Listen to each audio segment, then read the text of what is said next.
Constitution thereof. So help me God. I solemnly swear and affirm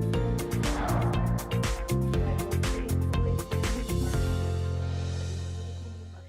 discharge and perform all the duties incumbent upon me school committee member in the city of Newton, Pennsylvania.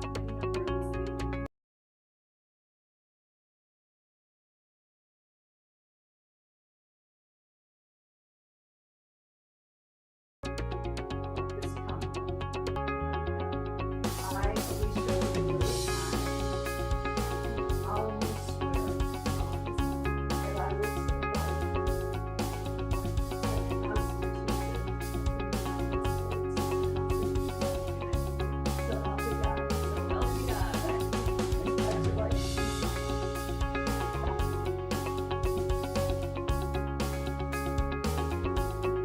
Welcome, welcome.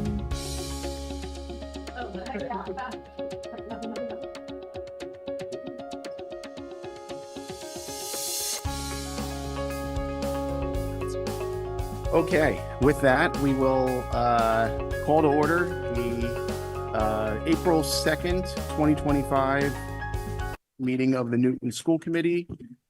We will start tonight. I don't believe we have our fifth grader here tonight to lead us in the pledge, so I will take the role of our fifth grader this evening. There is no obligation to participate, but for those who are willing and able, please stand for the pledge. My name is Chris. I pledge Allegiance to the flag of the United States of America and to the republic for which it stands, one nation, indivisible, with liberty and justice for all. Okay. We will start with our public comment for tonight. Looks like there's one remote.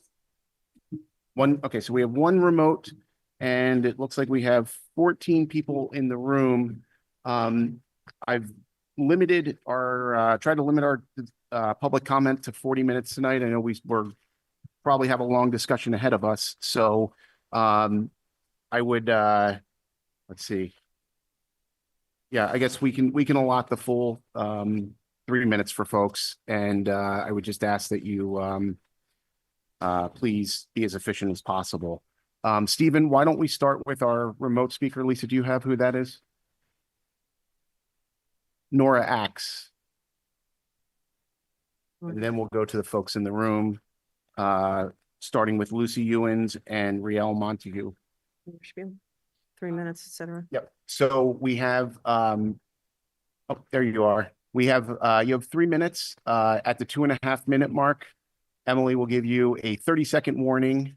And if you could just please start by saying your name and address. Thank you. Hi, everyone. I'm Nora Axe, and I am 8 years old. I'm in 3rd grade at Mason Rice Elementary School. I live at 1615 Center Street, and I'm here to talk about the SEL teachers potentially being fired from our schools. I'm completely against this idea. Kids love our SEL teachers, and we enjoy being with them. SEL teachers have helped me so much during my 4 years at school. I've had a lot of trouble with anxiety, and without the SEL teachers, I would not have been able to thrive at school the way I do now. One of the SEL teachers at my school is named Miss Murillo. Miss Murillo has helped me by distracting me from anxiety, stating her challenges so we can relate to one another, and by creating a safe break room for anyone at school. I love these teachers, and I've created a very tight and special bond with them. I call them my school family. To not have them would make it hard for me and for so many other kids. I stand for SEL teachers being in every Newton public elementary school next year. Thank you. Thank you, Nora. We'll go to our speakers in the room. First is Lucy Euans and Realel Montag.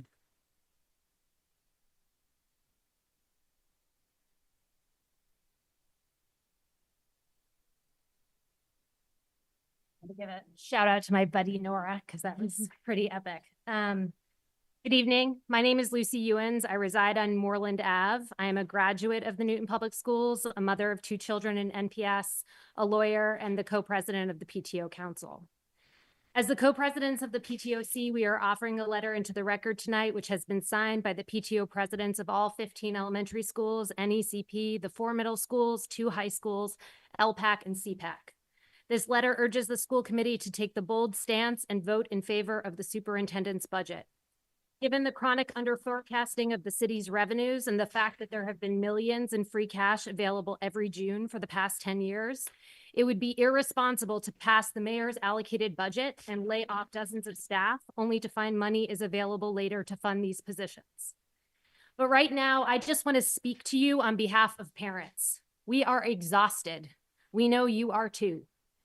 For the past 5 years, we have been on a hamster wheel of crises in the Newton Public Schools. Whether it was the prolonged COVID closure during COVID, the longest teacher strike in Massachusetts history, the fail override, or the current budget crisis, we are so tired of an unreliable school district. Many of us moved here for the schools or experienced their greatness during our youth, and it's been shocking to find that they are so different from our expectations. Class sizes are rising, student needs are increasing at an alarming rate, impacting all students in the classroom. Teachers are being asked to do more with less while simultaneously being expected to solve all of society's ills. High schoolers are locked out of classes they want to take and often have multiple canceled classes a week, resulting in hours of idle free time when they should be learning. Our schools are full of mice. 2 elementary schools had to close their libraries last year due to an infestation of book lice. School roofs are leaking, destroying supplies, closing classrooms, and flooding schools. Bathrooms are in such disrepair that some children hold it all day to avoid the stalls. A lack of airflow and air conditioning results in lost learning when schools must close due to excess heat. And PTOs and booster organizations are closing the gap and footing the bill, spending $1 million annually on things that a school district like Newton should be paying for, not parents. Rugs, library books, teacher professional development, supplies for classrooms, printers, theater and athletic equipment, and more. This just isn't the NPS we expected or that our students and staff deserve. But it's not all bad news. You unanimously hired Dr. Nolan, and she represents a light at the end of the tunnel, a chance to get off this hamster wheel and build a better and sustainable NPS. She is telling you what she needs for NPS to be the shining beacon again. Please listen to her. My name is Realel Montag, and I live on Berkeley Street. I'm the mother of 2 NPS students. I'm also a product of public education, a lawyer, and co-president of the PTOC. My family moved public education and has high expectations of its schools. We know that not every public school system has the requisite resources and or the support to provide an excellent education and obtain a high level of student achievement. However, as we face yet another year with budget cuts on the table, it's starting to feel like maybe Newton doesn't value public education as much as we thought.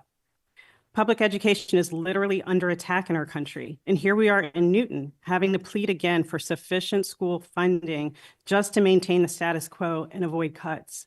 If you ask around and listen to parents, you'll learn that many of them don't think that the status quo is actually enough. My PTOC co-president, Lucy, just outlined several reasons why. The condition of our schools and the offerings at many of our upper schools just seem inadequate. I'm also concerned that our core values, which are woven into NPS, are also at risk.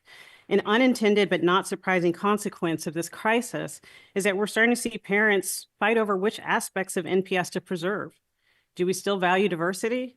Are we still striving for inclusion such that all students served by our schools can feel a sense of belonging despite any differences, whether learning or cultural or otherwise based? Do we want our children to have a robust, well-rounded education that includes artistic, linguistic, and athletic enrichment? It's hard to believe that in a city like Newton, with its wealth and vast resources, that any of these should have to be things that we need to pick and choose from. I fear that's what will happen, though, if NPS continues to be underfunded. We have a new superintendent with a great new vision for NPS.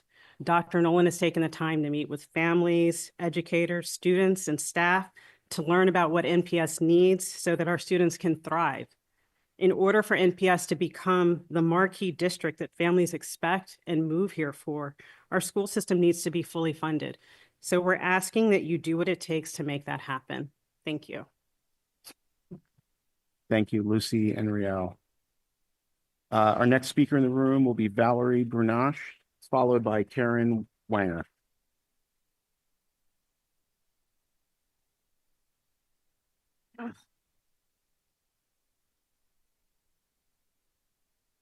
Hello, my name is Valerie Brunach and I live at 101 West Milton Street in Boston, Massachusetts. I've worked in Newton for 12 years, the last 9 as an employee of Newton Public Schools, and the last 4 school years I have served as the SEL interventionist. Last week, Superintendent Dr. Nolan and Assistant Superintendent Dr. Farag spoke about the SEL role, its importance, and how unfortunately it could be one of the positions cut if the mayor does not allocate additional funds. I'm not here simply to advocate for my job. What I'm here to discuss is the importance of this role and the long-term consequences of eliminating it. Before this position existed, when a crisis occurred or a student needed de-escalation, special education staff were often the ones responding. They would de-escalate the student, return them to class, but this pulled them away from their own students and their own much-needed services. More importantly, no one was teaching or debriefing with the student that needed de-escalation. No skills were being developed. No one was working with teachers to prevent future incidents or support class as a whole. There was no time and no staff in which to do that work, creating a cycle of continued need for de-escalation. But the SEL role is also so much more than just responding to the crises in the buildings. The position allows for real, meaningful change within the school community. It creates opportunities for students, teachers, and families to feel supported. It opens doors for improving outcomes for all of our students and families. This year alone, I have provided interventions for nearly 30 students and counting, with a wide range of needs, many of whom without this position would not be receiving intervention. I have collaborated with entire grade levels to create Tier 1 and Tier 2 classroom supports that teachers can implement without overburdening their workload. I've also worked closely with families, helping them navigate challenges, access resources, and feel more connected to their family, to their child's school experience. And of course, I've played a vital role in crisis response. These many facets of the work are not unique to me. They are essential components of the SEL role across all of our elementary schools. You have 30 seconds. If this role is eliminated, we won't be moving forward. We'll be going backward, putting out fires instead of building infrastructure. Last week, we heard from Dr. Colby, who presented data from ANGER, a Blue Ribbon Award recipient. One of the key strategies they use to improve outcomes, increasing, not decreasing, SEL interventionists. The data shows that when we do this work correctly, it makes a difference. So in a time of increased student needs, why would we consider cutting it? Thank you. Thank you. Our next speaker is Karen Wanger, followed by Liz Levy.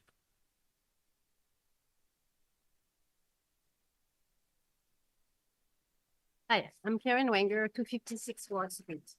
I'm the parent of 4 children, all enrolled at Ward School. Mayor Fuller, I would like to make 2 arguments in favor of you deciding to invest in the future of MTS. My first point is about MTSS. I'm sharing this with my first grader's permission. This fall, he tested below grade level in reading.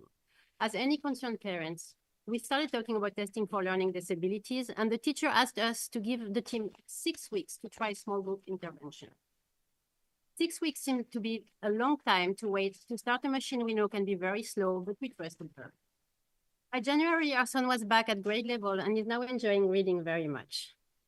Without MTSS, instead of catching up, the gap would have widened and he would have eventually qualified for services after a few years later, probably after testing back and forth, not because of an actual disability, but only because of that gap. This is a real-life example that MTSS makes a difference and saves money. It should absolutely be expanded to all levels. My second point is about enrollment. Beyond the decline in birth, The biggest culprit for both our enrollment problem and the disproportionate weight of special education is the exodus of mostly general education students to private schools. We're a privileged city where many families have this option. But we're not going to convince anyone to come back when year after year, the school committee has to decide which limb is the least painful to cut. The result will ultimately be the same, and NPS will just bleed out. The burden to care for those who are left behind is just getting heavier, and we need your help to get out of that spiral. In a few years, Mayor Fuller, no one will think about when the pensions finally got funded or about our AAA bond rating. But we could remember a mayor who had this vision and was brave enough to take the first step to bring NPS to great new heights. So instead of inflicting another one, please stop the hemorrhage and give this great district a chance to heal and actually thrive. Thank you. Thank you. Next speaker is Liz Levy, followed by Leelu.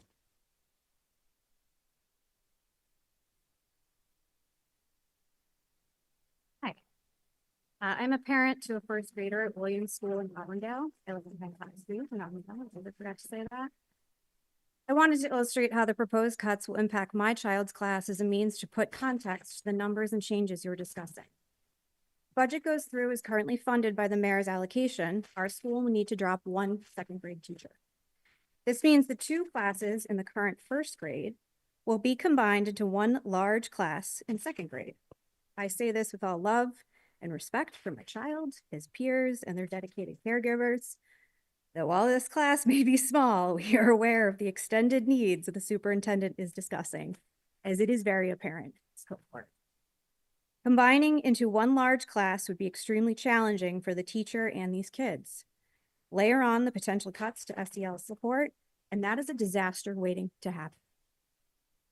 But it also raises questions about the sustainability of our school and if we will have enough teachers for future classes as they matriculate through and are potentially larger than the current class. As a parent who's only been in the school system for 2 years, I can't tell you how exhausted I am of fighting for my kid and really all the kids in Newton to get what is owed to them.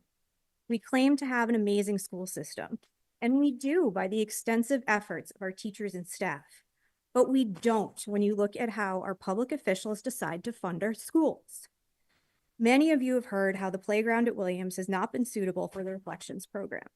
Thanks to the tireless efforts of many parents, we at least managed to get swings, which are used by all the kids, but also appropriate for that program. When the mayor came to the dedication ceremony for these swings, she was loudly booed by the parents. I raise this not to be cruel or petty, but to give you a visual of the sentiment in our community. We feel like our officials have abandoned what is our beautiful little school community. I've accepted having to work to potentially privately fund our playground improvements, but now I'm being told we can't even fund the appropriate amount of teachers. I am hard-pressed to understand why we can't close the funding gap when the school committee chair has indicated that he does see a way to find this money. I thank him for his efforts, but this begs the question, what does the mayor care about? You have 30 seconds. Does she want her legacy to be austerity for our creditors or prosperity for our kids? I asked the school committee to pass the budget recommended by Dr. Nolan to do what is right for our kids. We must make the case for funding with your vote. This is the bare minimum ask from Dr. Nolan. Not even what we need is a true investment for the future of our district. Please do what your school communities need. Thank you. Thank you. Our next speaker is Leelu, followed by Phyllis Kersner. Good evening. Thank you for giving me this chance to speak. My name is Leelu. I live in 1603 Center Street and am the parent of a first grader student of Bowen Elementary School. So my son has an IEP and a significant sensory needs, and he needs the calm and structured environment of a small classroom to learn, to feel safe, and to connect with his teachers and classmates. So When that support is in place, he thrives. But when it's not, he may withdraw or even melt down. I know this because he has been there before. And under the mayor's proposed budget, 15 elementary classroom teachers would be cut. At Bowen, it means my son's grade would lose a full class, and the class size would increase by 15%. By 50%, sorry. For a child like mine, it's not just a number, it's a breaking point. More students means more noise, more chaos, and less chance to get redirected, and fewer chance for connection. These changes will not just make it harder for him to learn, they will cause him to suffer. On top of this, the proposed cut of 10 social emotional support staff will leave children like him less support to navigate this suffering. We moved to Newton for its schools. We stretch ourselves to stay here, like so many other families, because we believe this city truly supports children. But if the most basic classroom experience is allowed to erode, that promise is broken.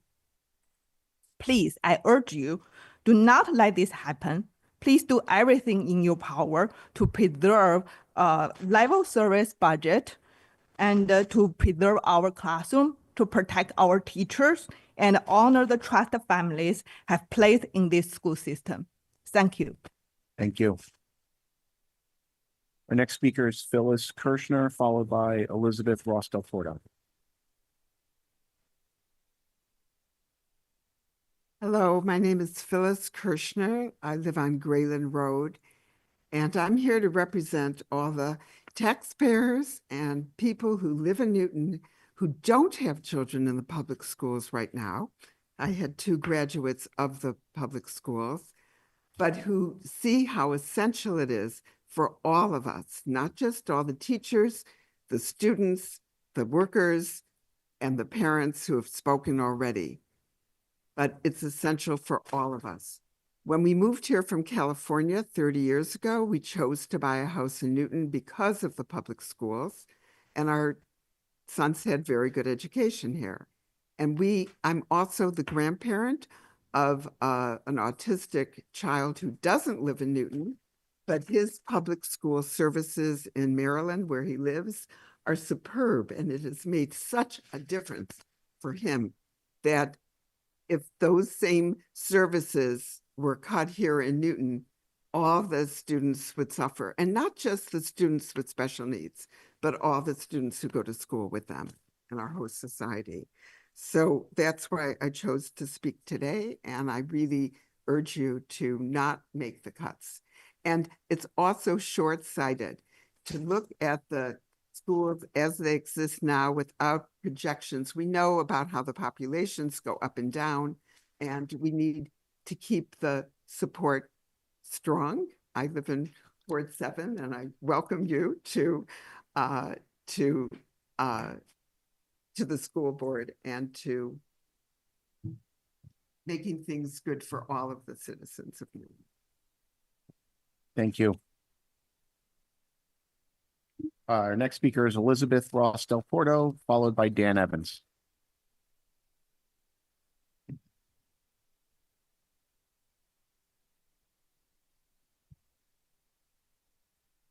Good evening. My name is Elizabeth Ross-Del-Porto, and I live at 13 Hawthorne Street, Watertown.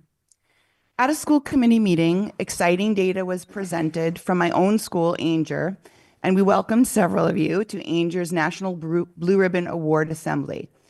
I was proud of what we have accomplished via a combination of strong educational leadership from our principal, Dr. H., a commitment to put resources where they are needed, the blood, sweat, and tears of our educators, and the Herculean efforts of our students. And I know these factors are playing out across the city by educators I'm proud to represent as vice president of the NTA. I wanted to be a little dramatic tonight and make a gesticulating pronouncement that the budget allocation currently offered by the mayor would take, metaphorically speaking, a club to the knees of our progress. making meaningful MTS doubly, triply hard to accomplish. And for what exactly? So we can fund pensions 8 to 10 years ahead of schedule? That's not fiscal responsibility. It's fiscal calamity writ large across 22 schools. Second grade at Ainger is about 18 students right now. If the current budget allocation stands, that number will go up to 24 or 25 next year, an increase of over 1/3. You can listen to me tell you how much harder it is to make personal connections with every student, how the physical space becomes cramped quarters, et cetera, but hey, that's not numbers. Teachers do literacy work whole class, that's EL, as well as in small groups. These small groups are where teachers fine-tune like an orchestra leader. Students still working to unlock the code get extra phonics. Students reading haltingly get extra fluency. Students who are already fluent readers get beyond benchmark work. So I recalculated how small group minutes would change in a jump from 18 to 24 students. In order to triage reading instruction for 24 students, and make no mistake, it is triage with that many, the amount of direct small group instruction per student drops dramatically. With a class size of 18, students working toward grade level get about 4,000 minutes instruction per year. In a class of 24, that number drops to 3,000, a net loss of 1,000 instructional minutes. But what about the students above grade level? Newton prides itself on rigor for all. In a class of 18, they receive 1,000 minutes per year, but in a class of 24, that number drops to 500 minutes, a net loss of 50%. Oh, and in that model, they can expect to meet with their teacher once every other week. So Mayor Fuller, I ask you, what do you want to be your legacy? Do you want to be remembered as the mayor who slashed and burned the schools to fund pension obligations earlier than required by the state? If so, I invite you to come next year and explain to my second graders and their families why they will get hundreds of fewer minutes of my time. And I'm sure it will be a comfort to them. Thank you. Thank you. Our next speaker is Dan Evans, followed by Alli Frankie. Hi, Dan Evans, Maynard Street and Horace Mann parent. I rewrote what I was going to say like 4 times today, and I thought to myself as I was coming here, Mayor Fuller, I don't need to write anything because it's all in Dr. Nolan's plan. We're here all saying the same thing.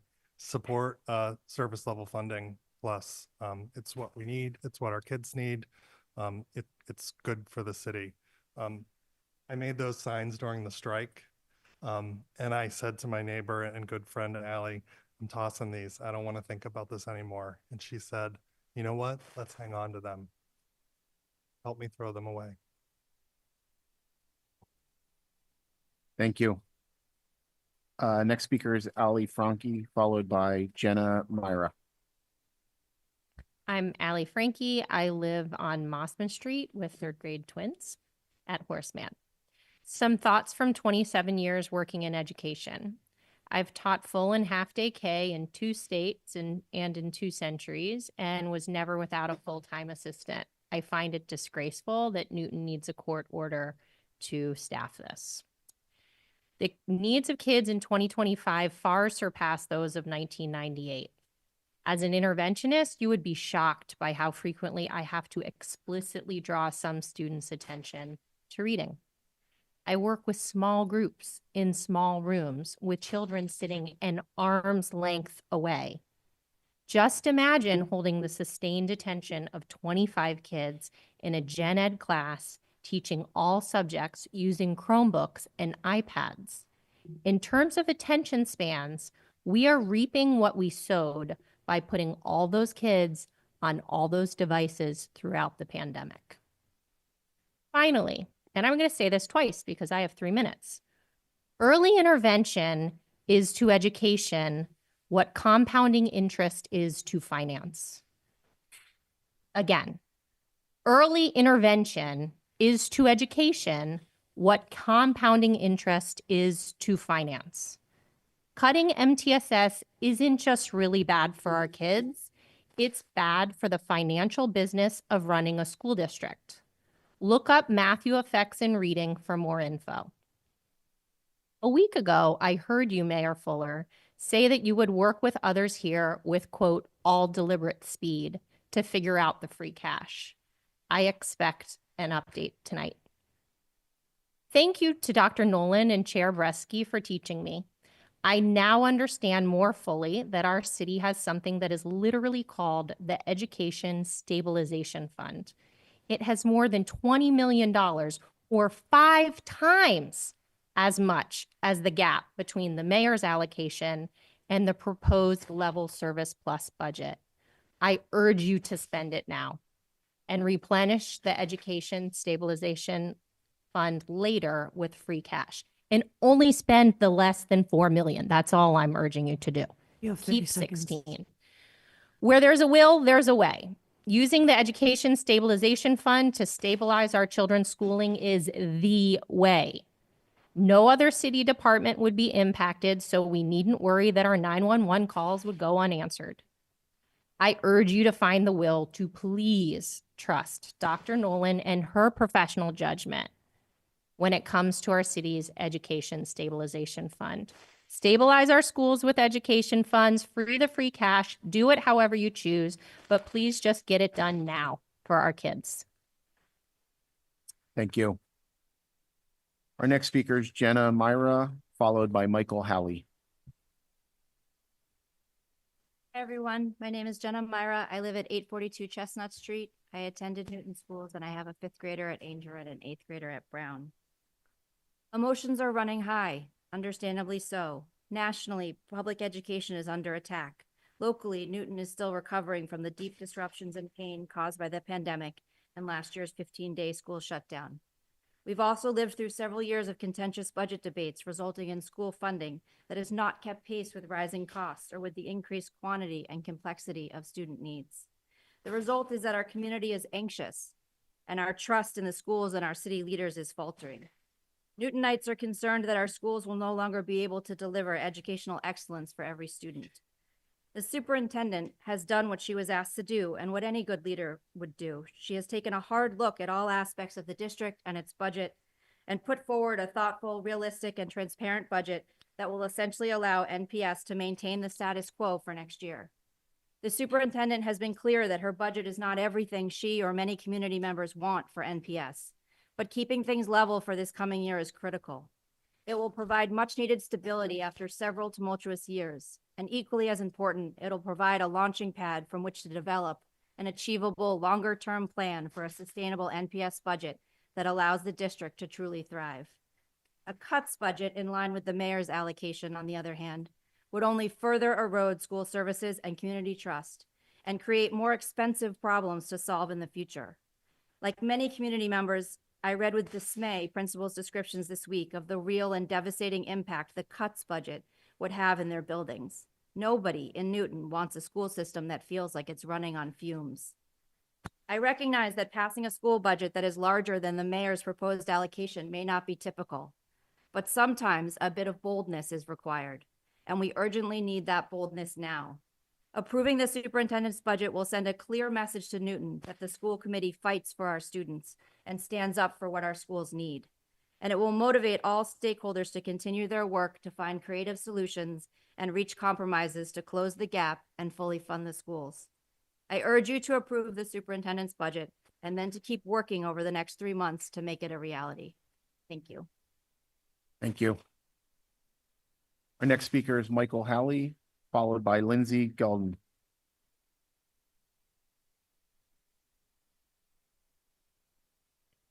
So my name is Michael Howie, 62 Cherry Place in West Newton. I timed my speech for 2 minutes. I have 3. So in this world of a charged atmosphere, as last speaker said, I want to say thank you to all of you.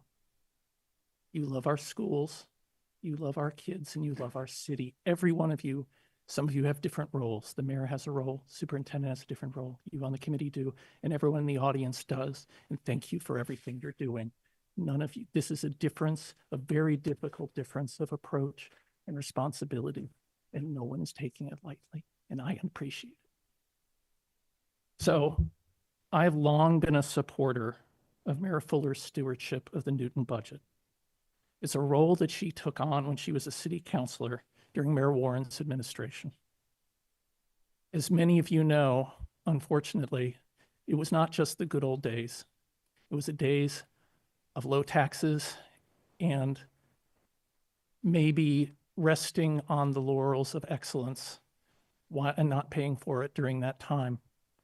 And during Mayor Warren's administration with the city councilor and Mayor Fuller, Councilor Fuller, then Alderman Fuller, they took responsibility. At that time, she helped bring that responsibility and discipline back to Newton's budgeting. In particular, she's been very clear about the limits of the city's budget and about appropriate uses of one-time funds. She's had to make very hard and unpopular decisions. And it's because of them, though, that we can have some of the discussions we have here today, while other communities don't necessarily have that or are in a much worse situation. But that said, I have asked the mayor, and I'm publicly asking again tonight, to allocate the funds Newton Public Schools needs to meet the superintendent's recommendations. I'm swayed by Paul Levy's comments from last meeting that one-time funds are appropriate to help our students stand up and reach high in the exceptionally difficult aftermath of a pandemic that robbed and cheated them. I believe there are ways that we can address the needs of our schools, fund the rest of our city's important responsibilities, and aggressively fund our pension obligations. They will not be easy. If there was an easy answer, You have 30 seconds. anyone would have taken them. And I know the mayor will continue to do so. I am also swayed by the superintendent's dedication and passion to reshape our schools into the institutions of learning that Newton dreams of, longs for, and frankly demands, even in the face of unexpected costs. Sometime in the future, we may have to ask our residents and businesses for a tax override. But that's hard to do when our schools remain in crisis and we have significant free cash. One-time funds or not, we may need to spend some of our cushion to show voters the extent of our commitment to our school system. You wisely brought the superintendent here because you believe she could make a difference. Now, let's let her lead. Let's make Newton Public Schools once again be the place Thank you. where every student 3 minutes is and up. every family gets their best shot. Thank you. Our next speaker is Lindsay Golden, followed by Alli Sherman. School committee. I'm Lindsay Golden. I live at 19 Garland Road.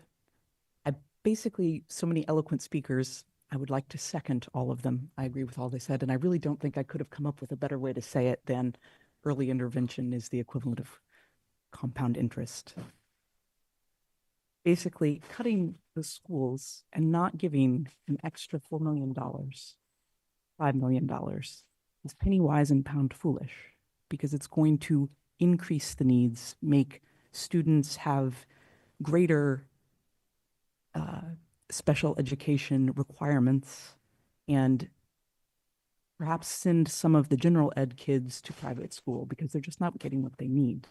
So I ask from a purely financial perspective that you perceive this funding the level services plus as a financial investment that will make the long-term viability of Newton Public Schools more financially sound. Thank you. Thank you. Our final speaker tonight is Alli Sherman. Thank you. Alli Sherman Kadish. I live at 71 Manchester Road, and I have 2 Newton South students, 1 Newton South graduate. I am a Newton Public Schools graduate. My husband is a teacher at Newton South. So I was here last week, and I want to just direct my discussion with you, Dr. Mayor Fuller. I guess I would ask what kind of mayor you want to be remembered as, and if you want to be remembered as one who cut the schools. I doubt that's what you want. Last week, you sat and you nodded and you listened and you took notes. And during the meeting, a message came out from your office repeating again your unwillingness to change. And that did not feel like openness or creativity or being willing to look. It felt to me like you were nodding and saying yes, but you were not listening. it seems like this whole school committee and the superintendent are all telling you, the teachers are all telling you what they need. And I'm asking again, please listen to them and please use this school stabilization fund. I understand that you send your kids to private schools, and I wouldn't hold that against anyone. There are all kinds of reasons that people might send their kids to private schools. But when you act in a way that feels like you don't have as much of a stake in these schools, then I do. So I'm just imploring again and asking, maybe you'll send out a message this week that doesn't reiterate the same thing that you keep saying every week and instead says, I am going to look for some new ways. I will also say that last week, Paul Levy brought up some sort of mechanism with the free cash that he thought of. And then I remember you, Chris, had said, oh, I didn't realize that we could ask for that or something to that effect. And you, Mayor Fuller, said, well, I'm willing, you can ask the question. And I don't understand. It seems like you're playing cat and mouse. Why are you beating around the bush and making them ask the right questions? You come to them and you tell them, here, this is what I'm going to do for you. So I guess I speak for myself and anybody else who feels really frustrated. Thank you. Thank you. That'll conclude our public comments for this evening. I know there's probably some folks watching who don't particularly spend their Monday nights watching school committee meetings. I just want to make clear, we don't respond to public comments in real time, but we do appreciate everyone coming and sharing them with us. I can assure you that we do hear you. We take the comments to heart. Let's go to our consent agenda very quickly. And we have two items or three items, I guess. We have meeting minutes from March 19th and March 24th and a field trip memo. Is there anything a member would like to pull from the consent agenda for further discussion? Yes. Paul? Okay. The minutes, please. The minutes? Okay. Yes. Which or both? Both. Both? Okay. Both. Is there anything else a member would like to pull for discussion? Okay, why don't we vote on the field trips memo then? Is there a motion to approve the field trip memo? Rajiv? I move that we approve the field trip memo. Okay, is there a second? Second by Anping. And let's take a vote on that. Ward 1? Yes. Ward 2, yes. Ward 3? Yes. Ward 4? Ward 5? Yes. Ward 6? Yes. Ward 7? Ward 8? Yes. And Mayor Fuller? Yes. Okay. That passes 9-0, and we will move to discussion of minutes. Paul, would you like to go ahead and? Yeah, I just want to first by congratulating Alicia on her appointment and expressing my wish that all of her votes can be part of a unanimous committee, but I kind of doubt it. With regard to the minutes, first I want to express my appreciation to Lisa, who's been engaged in a superhuman effort to keep up to date with these minutes and to publish them so quickly after the meetings. That said, I believe the minutes for the last two meetings are both incomplete in the following respect. We spent something like, I don't know, 5 hours discussing the budget with almost every member, I think every member of the school committee posing ideas and questions and points of view. And yet both sets of minutes only contain a summary of one person's point of view from those meetings, the chair's point of view, which, while I respect in a tremendous degree, there were other very important points made. For example, the mayor gave a full explanation for her perspective on these issues. I remember Rajiv came up with some interesting concepts, Tamika, Emily, and everybody. I may even have had one or two ideas to throw in there. And I think the way the minutes are currently worded gives short shrift to the depth and the extent of the conversation. So I know it would be extra work and take some time, but I think since this is the public record of this discussion, that it's worth going back and doing a more extensive job relating all of those points of view that were expressed. Okay, thank you, Paul. And just for the record, I have no hand in creating the meeting minutes. Is there comments other members have?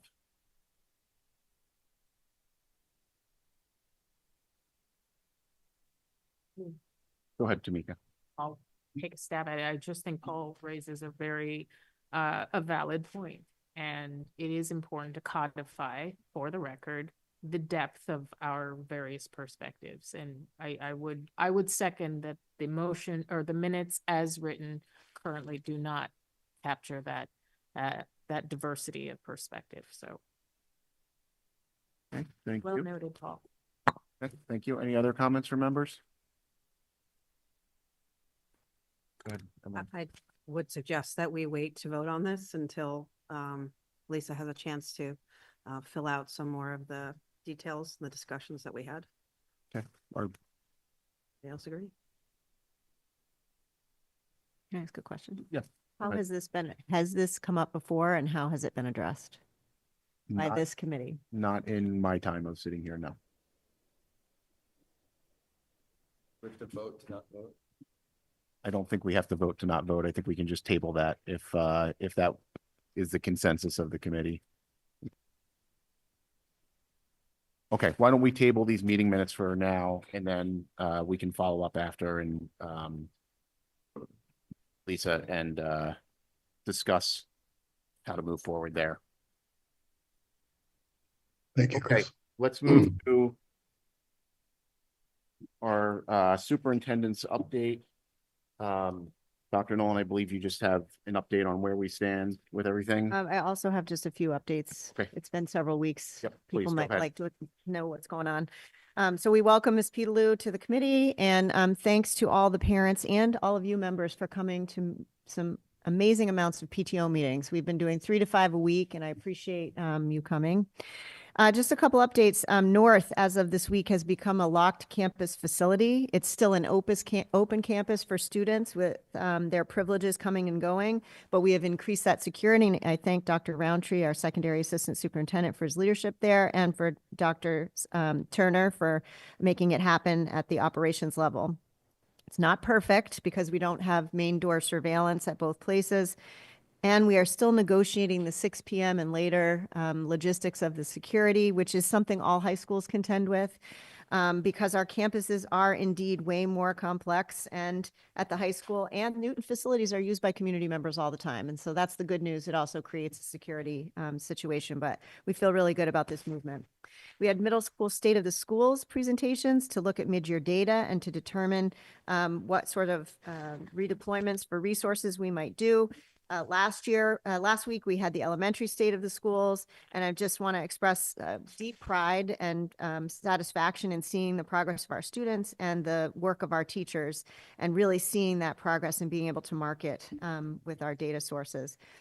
We are looking for places to redeploy resources within the year to remediate these gaps. I'm concerned that, of course, our pending spending freeze, which may be necessitated by decisions here, may mean that we are not able to move resources, and in lieu of finding rolling savings to bring forward to next year's budget.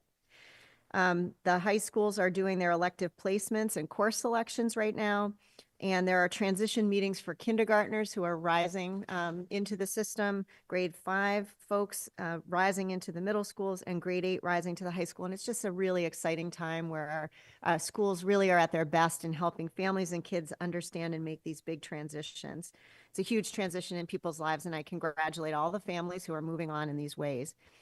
Here at the Ed Center, we're trying to make it a more vibrant Ed Center, and we are sponsoring, as part of Holocaust education and Holocaust remembrance, the cattle car exhibit, which the mayor hosted last year. This year, it will be on April 29th and 30th here on the Walnut Street side of the Education Center. And there will be signups for the public for after school hours because this building is a school during the day, so we can't have random people coming in.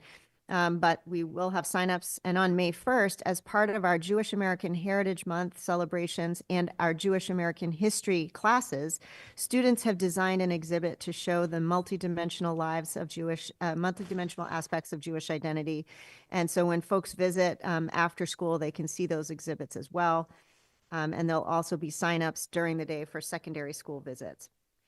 MCAS is in full swing, and despite the change in the test counting as a graduation requirement, our kids are taking it very seriously across the system.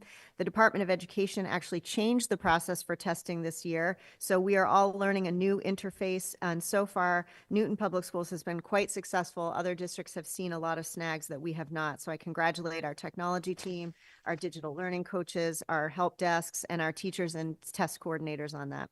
And finally, we will have an additional community education budget workshop on Thursday night at Brown at 6:30. It is a repeat of the prior session, and we have upcoming budget meetings at the City Council on April 17th and May 9th. So I do have a budget update, which I can do. I just need Stephen to bring me. Yes, please go ahead. Yeah, if there's any questions on what Dr. Nolan just presented, specific to that.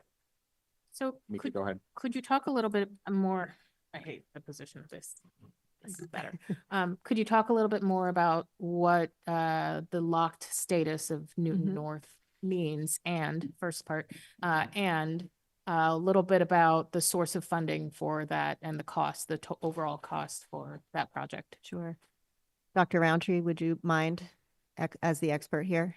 Dr. Roundtree oversees our district safety committee in collaboration with our police partners and fire and ambulance. Wonderful, Dr. He's going to need an ambulance, it looks like, if he's going to fall down. So the question is, what was the process? What does it look like? And what was the cost?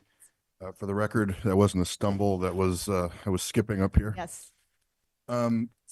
So I'll have to get back to you about the costs. We do have all that information. I can get that from Dave Stickney.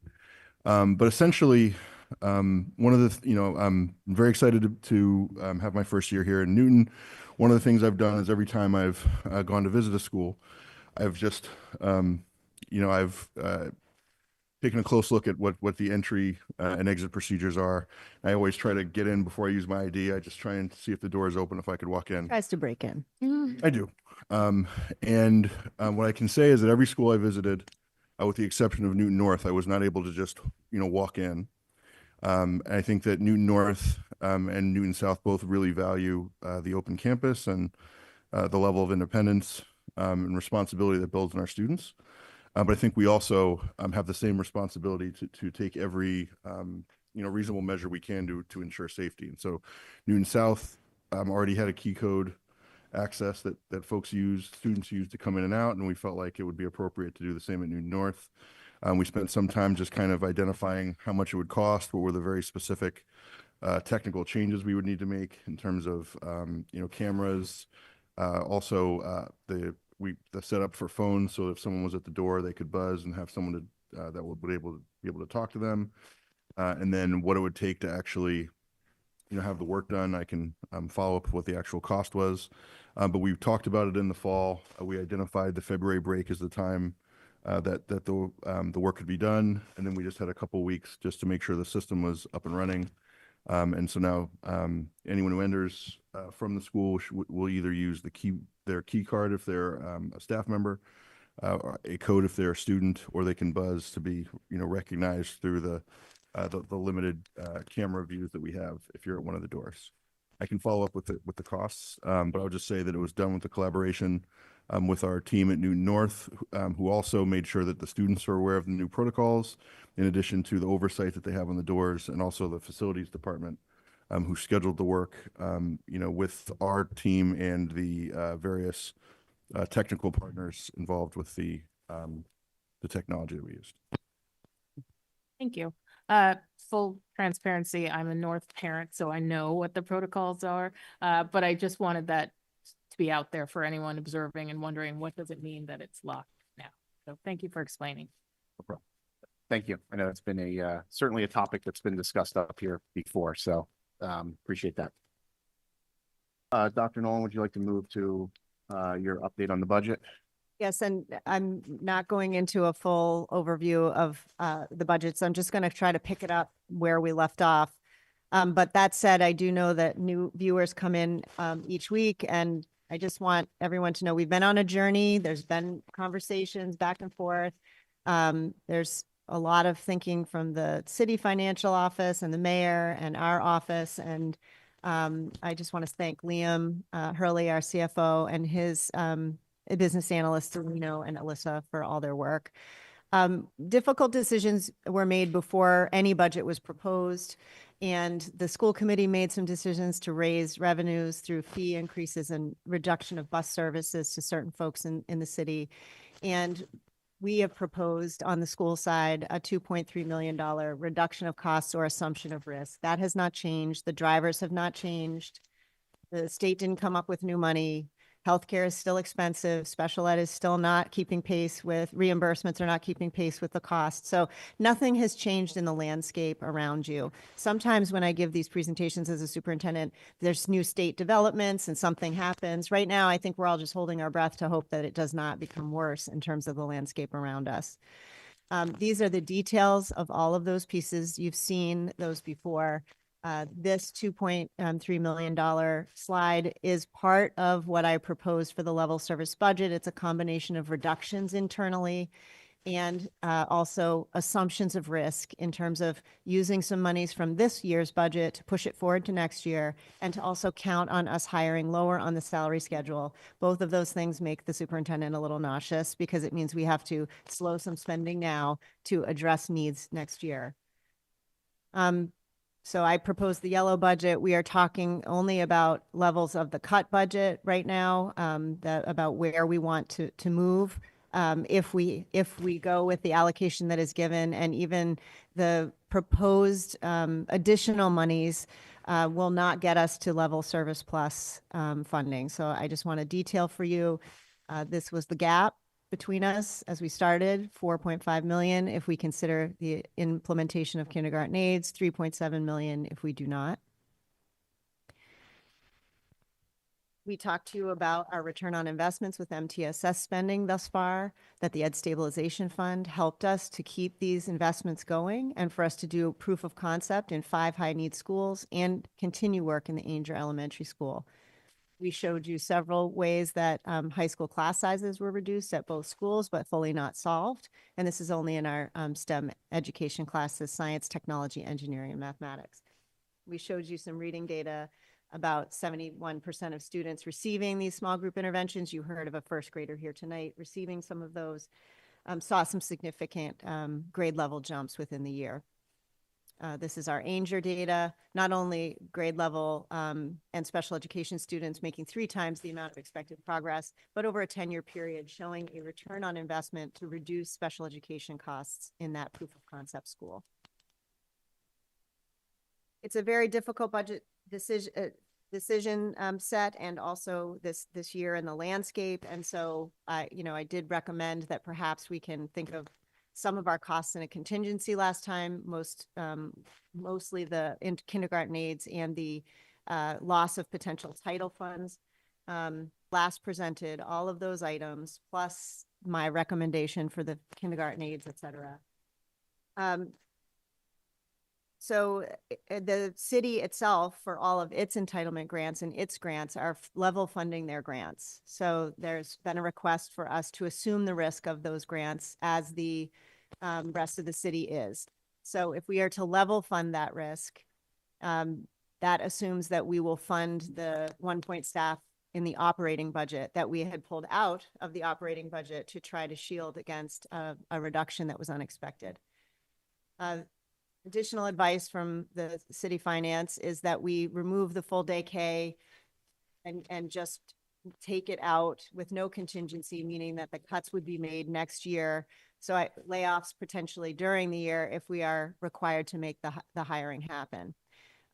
Everyone knows that situation where they're waiting for a legal requirement, and it has been eloquently stated that we would be cutting staff now to pay for staff that we may or may not be responsible for later. I understand that intellectually, and I also am the person who has to stand at the line and implement the contract every day. So I'll just lay that tension here. But the recommendation is, again, like the title grants, that there's no guaranteed backstop, but that we understand that we are responsible for funding it should it come to pass. Also, the recommendation that we carry a little bit more risk. So that carry forward money that was at 2.5 last time would be moved to 3.35 this time.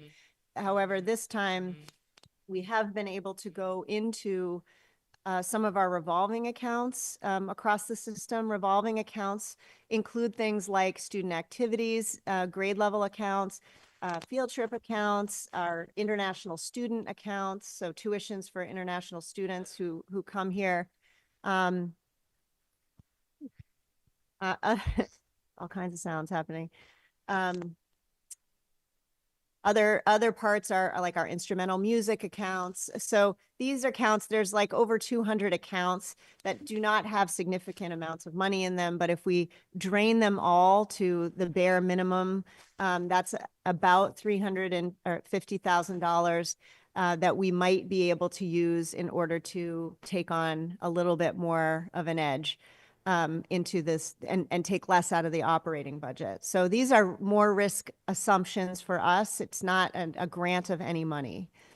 But I do want to say that there has been $1.1 million worth of free cash offered and possibly agreed to. We are not at that final stage. That does still leave us $2 million of cuts from the level services budget for the Newton Public Schools to make with the current offerings. I've tried to show the difference in this presentation in this table. I'll just for the option A is just what we have requested. We did make requests of the free cash, like the first minute that it happened. Not afraid to ask. So we made significant requests. The mayor made some counter requests. What I am showing you tonight is in response to the counter request because I believe that we are at the place we are going to be on this negotiation. And it is not completely, we're not completely there. The difference, of course, being about $839,000, $900,000, but that's a significant amount of cuts for us to make. For some reason I can't move this. Okay. So, but there's a lot of agreement on some things that we would need to fund or could fund from free cash that meets the mayor's definition of what she is comfortable with using free cash for, and that does indeed remove an expense from our budget. But I just want to say to you, as I said before, removing these from the budget now do not remove them as a recurring expense in the future. So technologies and computer and IT equipment, this is almost the entire budget for that department. And taking it out doesn't mean that that's all set now. It means that next year we come back from whatever deficit we have, and it's also this amount of money that we have removed. So it will appear next year that we're asking for a lot of money to come back from technology, even though there's no new technology issue or initiative. It's just to stay status quo next year. And this is why the mayor guards against the use of free cash in this way, because it's very difficult to have recurring school expenses do this. But equipment replacement, like projectors, you hope you install them and you don't have to install them for a long while after that. And so it's a more palatable way to move. So our additions for charter facility maintenance, our our professional development day, some science consumables, that is indeed a one-time funding piece, preschool curriculum seed money, elementary literacy PD. This is a reading intervention training for staff, transportation efficiency consultant. And so I'll put a little star next to that because it was linked to another idea that we had to try to address further that 836 we were asking for in option A of the free cash here. And then we asked for an increase in the Ed Stabilization Fund as well. So this was our ask. The counter I should say before I move to the second option, I've listed for you here, and we can return to these afterwards. I'm not going to go through them line by line. What would need to still be cut, even if we got all that we wanted out of free cash, there would still need to be reductions in total of 27.5 staff altogether. But that's if we received all those funding points. This is indeed where we think we have potential agreement. So the computers, the charter maintenance, the PD, the consumables, the preschool curriculum, and the elementary literacy PD, the transportation consultant, but that isn't in our budget right now, so it doesn't actually help the bottom line, but I'll tell you why it's interesting to both. So these are the tentatively agreed to $1.1 million worth of additions. This is the number that would need to be cut to meet that number with this additional, so 35 staff altogether. Rajiv, you asked last week, could you please give me a roadmap to what has been added, subtracted across all the budgets? So I made that for you if option A happened and we got all of the requests that we wanted for free cash, and if we didn't, so option B. So you have in your hands, what does it look like given the fact that we proposed to add kindergarten aides and some special ed programs, but then we have to make all these other cuts, because I heard you to say, like, walk me through what the total ad, the actual ad would be. So you have that here. Couple of questions, because I think we're mixing and matching certain things, but Okay. we'll get. I'm happy to try to do that. So I tried to tell the story of, so green is where we were not before we proposed any budget, the reductions that we put in place. What I put in place in yellow is what I did in my own proposal for reductions. And then in red, what has happened since then if we are in option B. And then this page does that for option A. So tried to walk you through the different options. So the ideas that were not accepted in option B that we feel deserve consideration, and we've been listened to by the mayor's office on this, and just some ideas. Further use of the Education Stabilization Fund, which helps us with $500,000 increase to bridge some of these costs, the cost of the teacher contract, the cost of the special ed tuitions, just a straight up infusion there so that we might be able to address that, as some folks have suggested here tonight. Another alternative which I have had some success with in other districts, is to use the transportation consultant that you saw in both the option A and option B proposal to take a look at our busing and routes and see some recommendations there. But while we're doing that for this year, to receive a $564,000 fronting of money, because then Liam and I would work next year to do one of two things. We would find those efficiencies because maybe the consultant says, wow, there's so many things we could do and the cost can come down like this, combined with an increase for those folks who are beyond the 2-mile limit that is required by state law. So basically a combination of user fees and efficiencies found by the consultant. This is actually an excellent use of free cash, because we actually have a shot of reducing the impact on the budget next year. So unlike the technology idea that I gave you, where we're going to need those replacements next year in that budget again, what if we could reduce that cost by the amount that we are fronted here? So that would be the challenge, and we would try to hit that target. Both of those ideas are not in the mix at this time, but I just wanted to mention it because a bus stabilization fund like that literally is a use of monies to help address fees for parents, one-time yearly fees for parents that they would have to. So the more free cash the city might have, you could put that towards reducing that fee, but then the fee doesn't get distributed to non-school using or non-bus using folks. So it's an idea. And so I wanted to explain it here so that there was no confusion about that. And we just put some talking points here to reduce the numbers of buses and vans, to think about policy decisions on mileage and distance parameters that could be analyzed to reduce costs, to review the fee practices, make recommendations, Maybe there's a new way to stagger transportation so that we use fewer buses. I'm starting one middle school earlier maybe, or something to that effect. So we could dive into that and really try to make a run of it.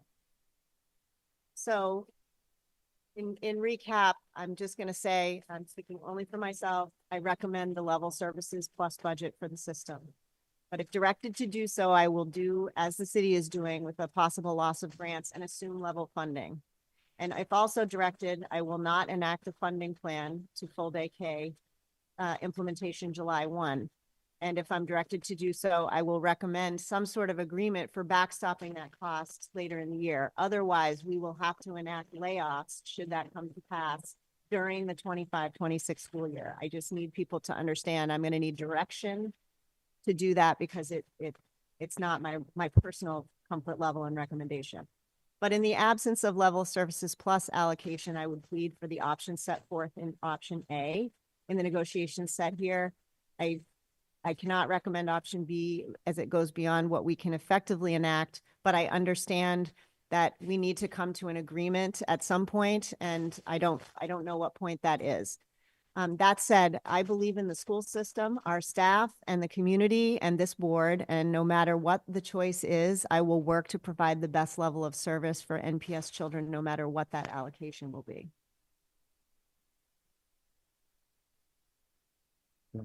Thank you, Dr. Nolan. Do you have that from there? So I can update the Stephen, are the other materials submitted also on this laptop? They are, but I can pull them up too if you would like. Okay. Give me 1 second.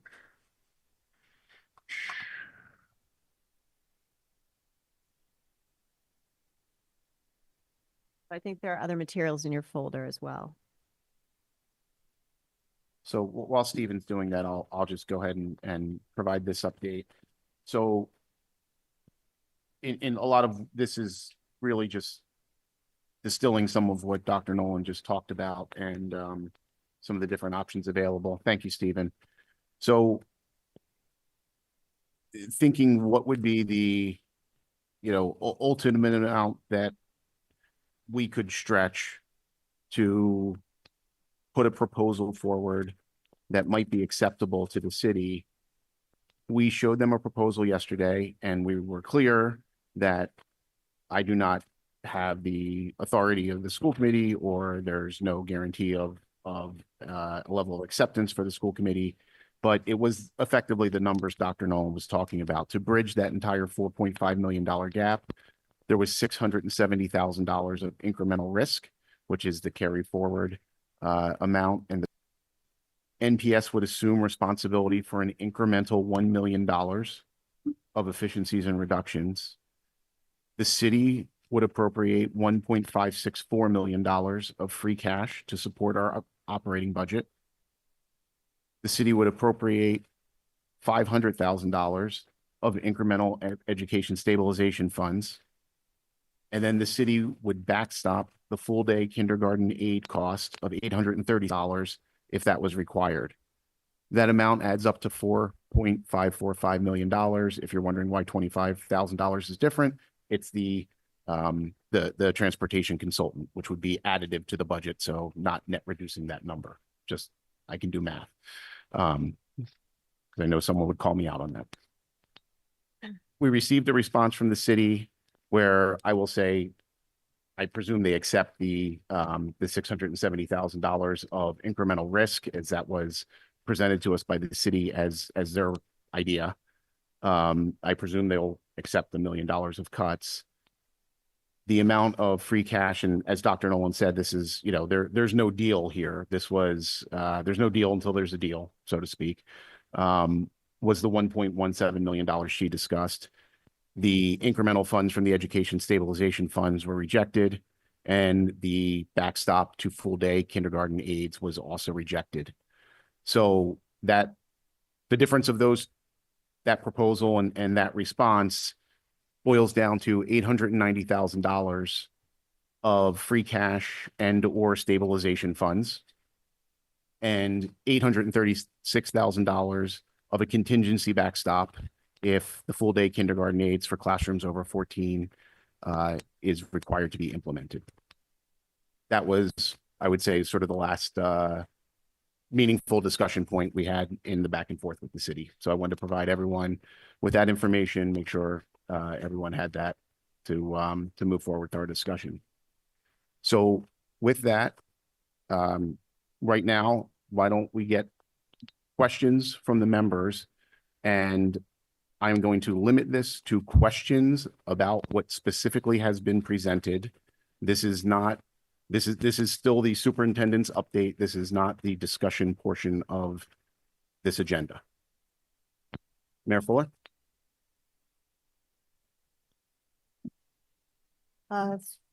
Thank you, Chris. I'll say a few things, particularly as I know one member of the public comment asked me specifically about free cash. So if I can expand on that, I think that might be helpful. Let me say just a few things. Sorry, Mayor Fuller, may I interrupt for 1 second? Yep. Do you have questions on the specifics of this, or? I was going to provide information that I thought would be helpful for the discussion, because a lot has been raised and I know more than has been said, so that I thought that it would be useful to your information. Okay. Okay, we're just, so long as you understand we're not in the discussion portion of the evening. If there's factual information you can provide that would be helpful, that's great. Can.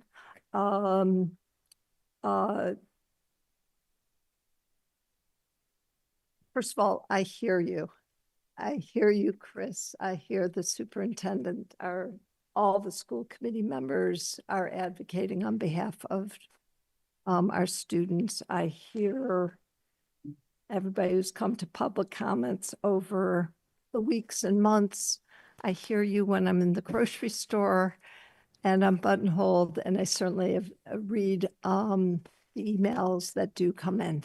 So, and I share, some people perhaps don't feel that I care deeply about education in the Newton Public Schools and our students and our teachers. I'll say it again tonight. I do. It is the most important service we provide. We made the decisions. It was not easy to do in late January, and we made final decisions on the allocation and the NPS stabilization fund, and I shared those in writing. It wasn't kind of a first round, let's negotiate type of thing. It was final decisions based on lots of hard thought about the overall city budget. Certainly can ask me more questions, but what was left was to think through was free cash. And just to clarify, free cash is not free, nor is it cash. There's been a suggestion that we've got millions of dollars on free cash that should just be moved over to help with this important need for funding in the Newton Public Schools. I suggest everybody go to the Division of Local Services, the January 2025 update from the state.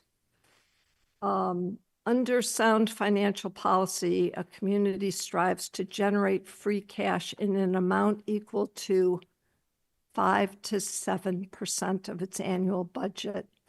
Newton is at 3%. We're way below our peer communities. We're below what the state is recommending. Yes, free cash comes every year, but it's from different line items. It's really tight. So another thing that it says, as a non-recurring revenue source, free cash should be restricted to paying one-time expenditures, funding capital projects, or replenishing other reserves. And you avoid supplementing departmental operations. It has to be restricted to those things. I'm not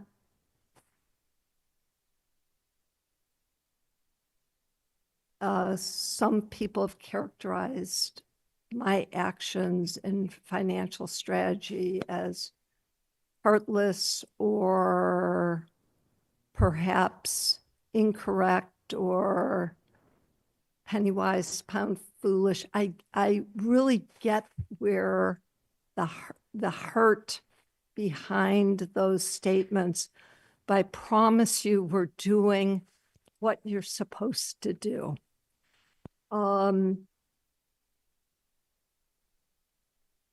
We've been working very closely with the superintendent, with Liam, and listening very carefully and following the guidelines. Here's where we are. We did make a lot of progress in the last week. I will be bringing to the city council an additional $4.97 million of funds for NPS out of free cash. This is in addition to the $5.38 million that I moved forward with in the fall for NPS. That will be a total of $10.35 million. The superintendent is correct. Not all this money helps in the way that would be most visible, most helpful to NPS. I promise I understand that. The money falls into three buckets. And yes, I think the superintendent's presentation did capture it quite effectively. The list that she showed is the same list where we're consistent on that. It adds up to $1.17 million that is most helpful to the superintendent because it impacts the operating budget. And yes, it's not fabulous in the sense that some of these funds you will want to do again next year, and it would be better to feather them into the budget this year. But given the financial realities that I have to balance the entire budget, I think this is still useful to do. In addition, following Division of Local Services guidance, we will use free cash for funding capital projects / one-time expenditures that are facilities related. This Liam and Dave Stickney and their team came up with the list. They're meaningful and useful for principals and students and teachers, but again, and superintendent, I'm sure, is pleased to be able to do facility stuff, but it isn't exactly on point to the angst that we're feeling about the operating budget. I acknowledge it. It adds up to close to, we're still rounding dollars here or there, $2.5 million of facility needs. And I'm sure whenever it makes sense, Liam or the superintendent can share the list, and certainly the school committee will want eyes on and double check that it's consonant with what they're excited about. It does really good things. The third bucket, which is new news because it's breaking news, to me, our CFO on the city side is Maureen Lemieux. Just a few days ago, near the end of last week, we got the analysis on health insurance costs for January and February. We knew through the end of 2024 and got more bad news. We were feeling really relieved and grateful that oh, Liam will have to help me, maybe about a month ago, we thought the really bad news that our health insurance costs were going up by 7.8%. It was lower than many others. And so it was more than we wanted or hoped for, but it was still hard. We now got the news last week that health insurance costs on the city side and the school side have to go up 11.2%, not 7.8%. On the school side, that's the school has roughly 2,000 employees. The city side has roughly 900 employees. It's directionally. The cost on the school side would be 1.3 million. This cost to the school side would be 600,000. Sometimes you ask, can I be flexible and creative? We are going to use free cash for this year's, that delta, the 1.3 on the schools and the 600 on the city side. It is coming so late in this budget cycle that it is so hard to plan for. So in addition to the 1.1, it's close to 1.2, that's more directly operational, and the 2.5 on facilities, we will be coming forward with another 1.3 in free cash to support NPS and health insurance. It's good news and bad news. It means less cuts this year, but it increases the agita for a year from now when the FY27 budget is being put together. But I am going to bring that forward. I am happy to answer any questions at any point. I will say we've spent a lot of time on the operational free cash. I know this was characterized as a negotiation and back and forth. It is and it isn't, in the sense that we listen, we work together, we throw out ideas, we brainstorm. But I do believe that we are at the point where we have clarity and know where we are with the last piece of the puzzle, which was free cash. Again, I'll be happy to answer any questions that you may have.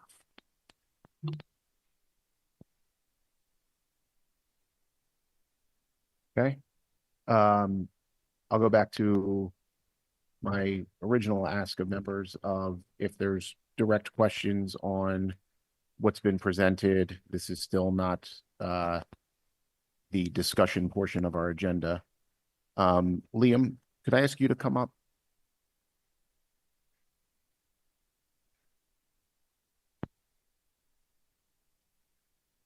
So this 1.3 million of health insurance costs is this is the first I'm hearing about it. The increase from we originally budgeted 5%. That was increased to 7.8%. That 7.8% assumption is what is in the superintendent's budget. Right. Correct. Now we have a 11.2% increase. The $1.3 million represents the difference from 7.8% to 11.2%. Is that correct? Yes. Yes. I have not done the math on the 11.2, but we heard this news today as well. Okay. I'm confident that that's the math.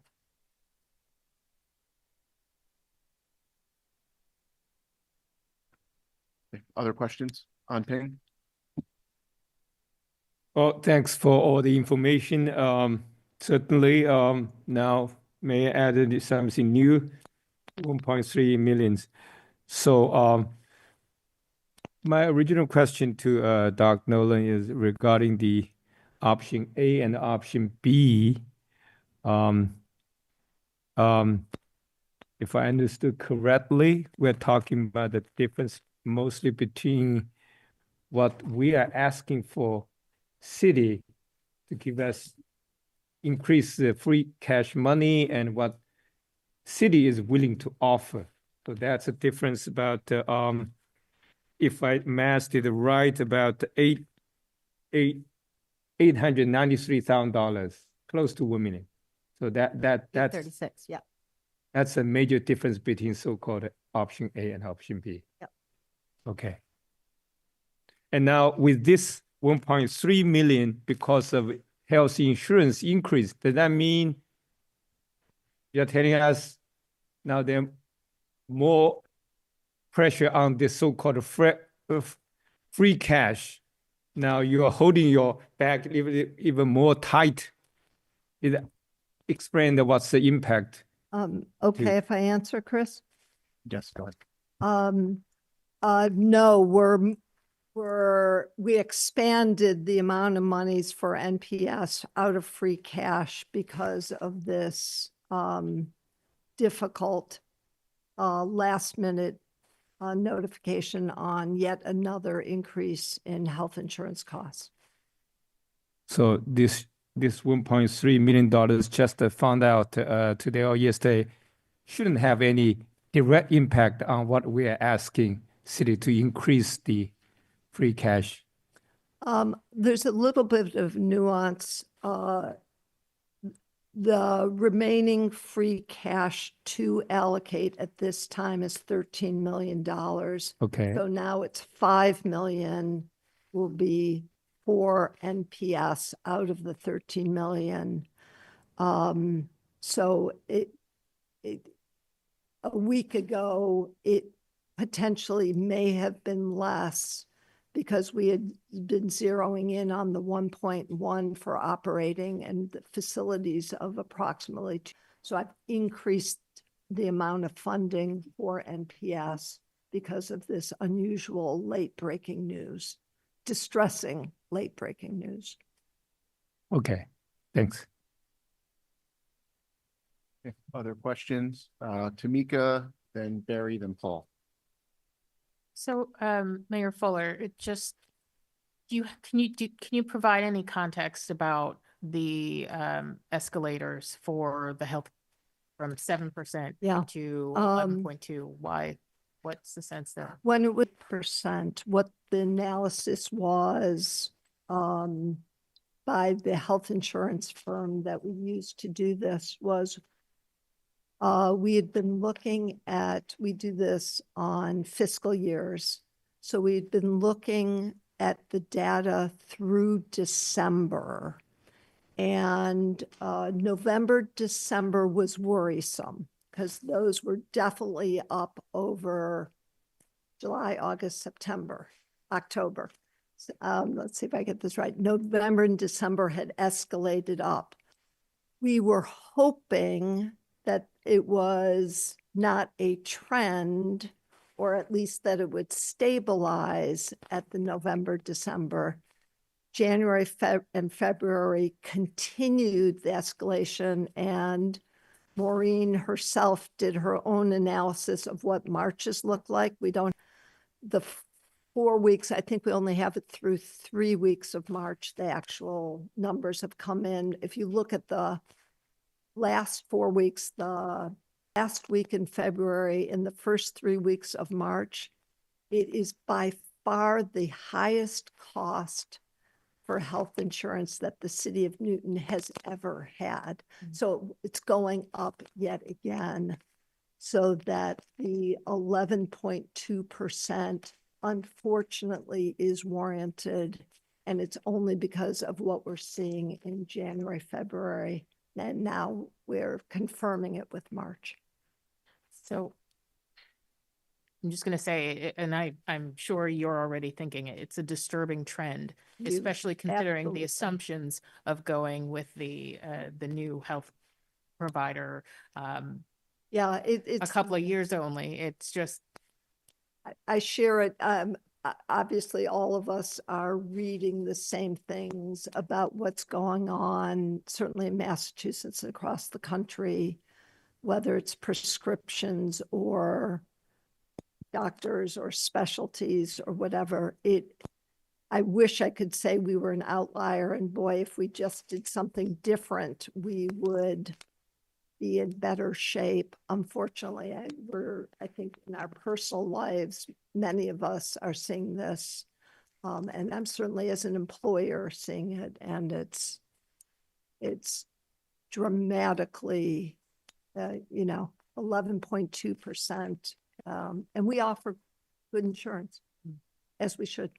so it does bear stating, and I will certainly say we should be grateful that we have this free cash assistance for this unseemly, in my opinion, increase in the healthcare costs. So thank you for that. I think we are going to have to, as a community, we're going to have to revisit this because this is not sustainable at all. And certainly doesn't help us this year. And schools are a people business. I mean, that's Okay, Barry, then Paul, then Alicia. Yeah, I'm just wondering if there's a view that shows the 5 million that the mayor has allocated and why it doesn't cover the gap. Because I've had conversations with you, I've had conversations with the mayor about it, so I mostly understand it, but I think it's very confusing, especially to the public. In if we're getting 5 million, how does that not solve the problem? Please go ahead. So 1.1 million goes towards reducing the gap that we have been trying to reduce. The rest is facilities projects, and now we have just learned to this moment healthcare. So that's the other 8 million or 7 point something million. Okay. Thanks. Good. Okay. Thank you. Paul and Alicia. Thank you, Chris. First of all, Mayor Fuller, I'll join Tamika in thanking you for backstopping that further unexpected increase in healthcare costs. Truly, if we had to add another million plus to our budget for this year, that would be very painful. Anna and Liam, I have a question for you about your proposal to the city with regard to the use of the free cash for the transportation arena. I understand that bringing in the consultant to help think about things. And I have a question though about was it 500,000, Anna, more or less? Yes. Yeah. Just under 600, was it? 564,000. Okay, thanks.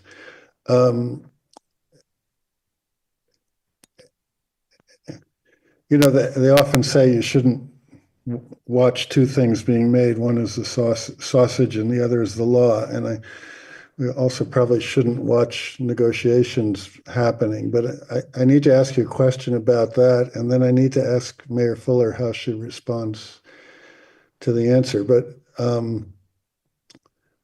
my question is this: Are you willing, in order to truly meet the criteria of a one-time infusion in that transportation budget, so that it will not be a recurring infusion, are you willing to commit to a reduction of that amount compared to the status quo for the following year? In other words, we're going to bring in a consultant. The consultant's going to help us think through operational efficiencies, going to think through whether I think you're saying we should increase fees for busing, presumably beyond what the state requires. The minimum that the state requires that we offer free to parents. It sounds like they will also look at whether we want to reduce the transportation service that we provide beyond what the state requires, and then also look at phasing in terms of start times and end times. The question I have for you is there a way to make this more palatable to the mayor by promising that we won't see that 500 and something thousand in our budget next year? And before presuming the answer to that, I guess I am just foreshadowing. If the answer to that is yes, that you will promise that so that it truly would be a one-time infusion, I would then turn to Mayor Fuller and say, given that characterization, would that make you more comfortable in using one-time funds for that extra 560,000? Is that clear, Anna, Liam? Yeah. Please go ahead. So the answer is going to come right back to this committee. Is this committee comfortable indicating that if we do not find the efficiencies through the consultant and our best effort to do so? I mean, Liam and I would not suggest this if we didn't think we were going to give this the best try possible. But we do provide a lot of service that is over and above the legally required scenario. And one way that cities with the composition that Newton has, where there's more non-school age folks than not, we could enact different fee structure and ask the mayor to backstop only fees for those who cannot afford that in the future, which might vary from year to year, but it certainly wouldn't be at the same amount that the transportation costs now. So we would need to develop that formula, but this committee is ultimately going to have to make that decision based on the outcomes of the consultant's assessment. So we don't have that yet. So I would like to tell you that we will do our best to enact that amount of money so that it does not return here. But I also want to say healthcare is not a one-time cost either. So we have a different measure for free use of free cash there. The technology backstop is not a one-time use of funds. So I feel like we're splitting hairs a little bit here about how we're going to use those funds. That said, I understand the DLR's advice on that. It appears we're following it in some places and not in others. You will be faced, not you, Paul, but this committee, the collective us, will be faced with that decision next year.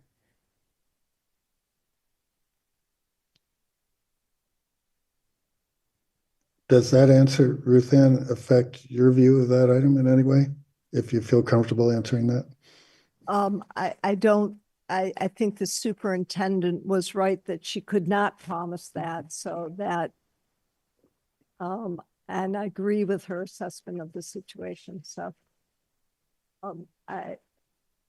we will be running buses next year. It is possible that the school committee, there might be some efficiencies and/or there'll be more fees involved, but I fully believe that school buses will be running next year. So no, I do not consider this to fall under the one time.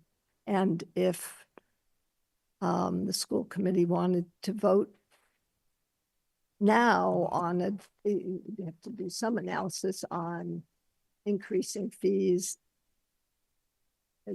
There's nothing magical about doing it now versus later. So no, well, it does not impact we brainstormed a bit about yellow bus costs, and it does not meet the criteria that we have for.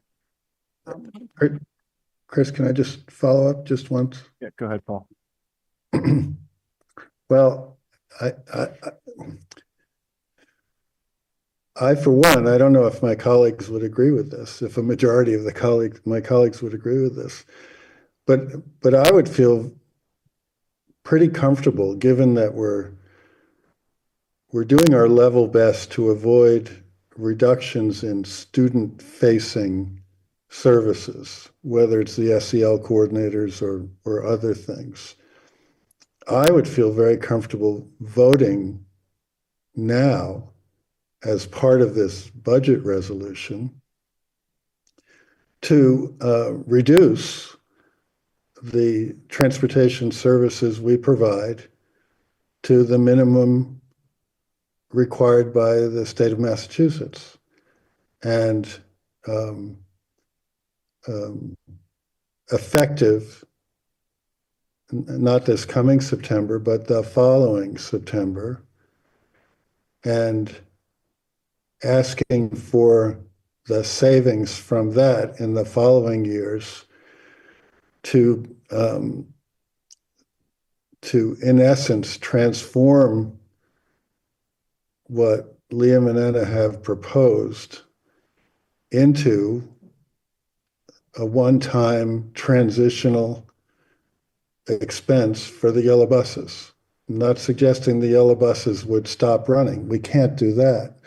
But we can right now, or sometime between now and July 1st, vote to change the service we provide to the state required level of service. And so that would be a sure thing, and perhaps therefore make the transitional payment eligible for consideration as a true one-time expenditure. But that's my personal view. I just think we need to look at things and try to structure what we're doing so that under the state guidelines that Mayor Fuller has read, which I think are there for reasons of prudence and good municipal financial management, that we start to restructure what we're asking for from the city in a way that meets those guidelines. And this seems to be a major item along those lines. Or that if we continue to run that service at a level greater than the minimum required by the state, that we would commit to establishing fees from those families that chose to use that service so that it would be self-sustaining. But that's just an observation for today. As I say, I don't know if other people would feel that way, but I think we have to be creative about what we're asking for and to present to the mayor the rationale for why it is indeed a one-time expenditure under the guidelines that she feels are appropriate. I'll drop that for now, Chris. Thank you. Thank you. I just want to say that in my prior superintendency, we did have a transportation subsidy account. It was a stabilization fund for transportation.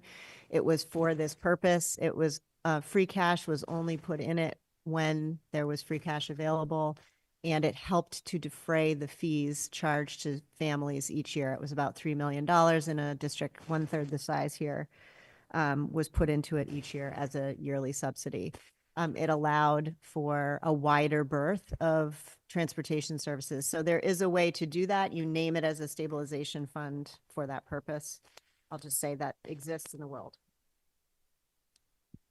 Okay, thank you. Let's move to Alicia, and I'm just going to once again remind us that we are, this portion of the discussion is to ask questions, clarify, get our facts straight before we start deliberating and perhaps presenting new alternatives. Thank you. I have a question for Mayor Fuller about the 11.2%. How do you, this is a new personal question, I apologize. How does that number come that Maureen does based on actuals that are coming in, or is that given to us by the insurer? Like, how does that? We have an expert group called Lockton who works very closely with us to do all the analysis. So the 11.2% was from Lockton. Liam, for example, a number of months ago when we had to go to the 7.8 was there as they delivered their analysis. And I'm sure Liam can be involved in the coming weeks as we review the 11.2 and understand it even more. So yes, Maureen does run the numbers to double check and confirm that she believes that their analysis is correct, or to lead her to. How often does it change? How often does it get known? Frequently, because the health insurance landscape is so bizarre and ever changing these days. I mean, we could expect an No, you set it for the, you set it for the coming fiscal year. So we're locking it in now at 11.2%, but you keep evaluating as the data comes in over the course of the year as you start planning for the year ahead. How accurate was the prediction last year? We've been pretty close. We have these health trust funds, and you keep us, you want to have about 3 months of coverage in there, and that's exactly where we are. So I think, I think we're on track. That we've been able to do the calculation, the predictions pretty well. And if you want to dig deeper, we could always have Maureen come in and you could ask lots more questions. She knows a lot more than I do. Good, Alicia. Okay. Thank you. You asked my questions. Any, Tamika? Thank you.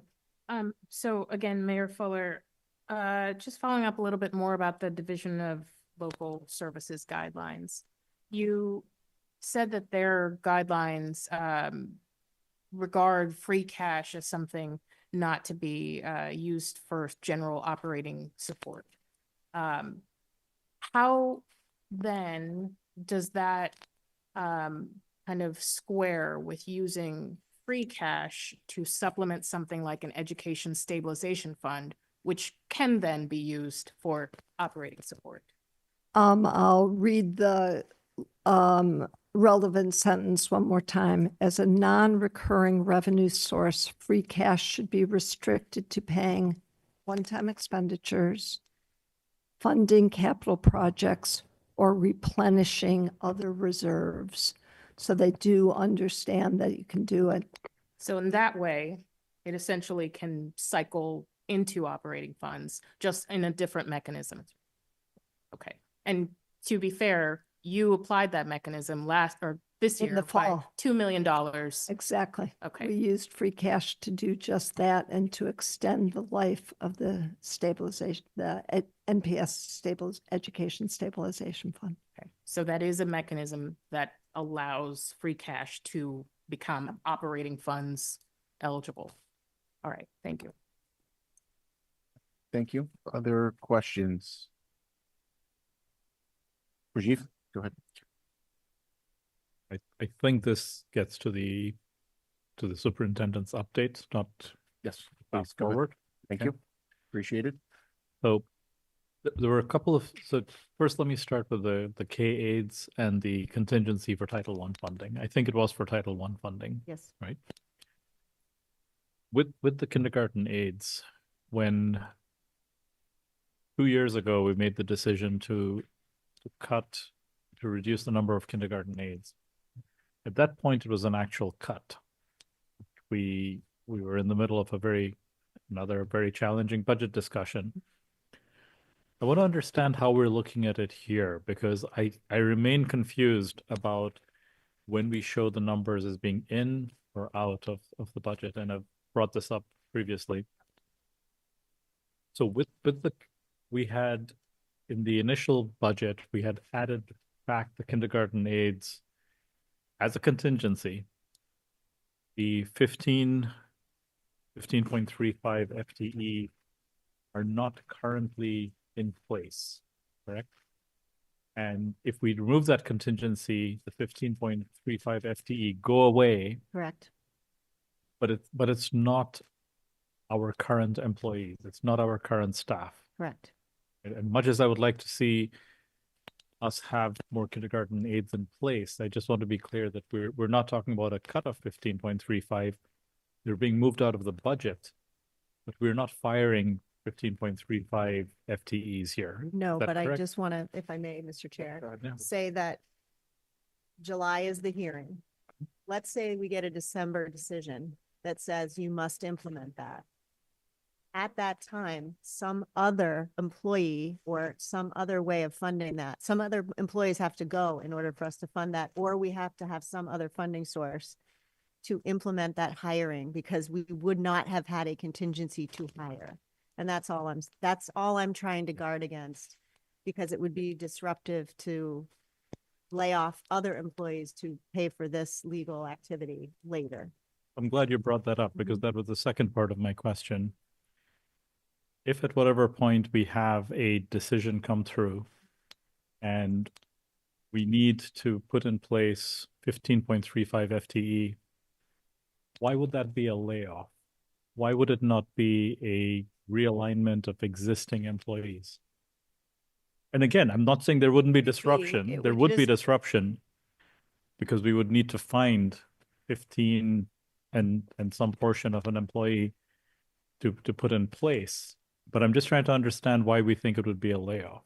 Well, it's just really hard. It would be a combination of things. There would be $836,000 worth of realignments. I just don't see that happening. And let's pretend I could. Let's pretend I could find all the realignments.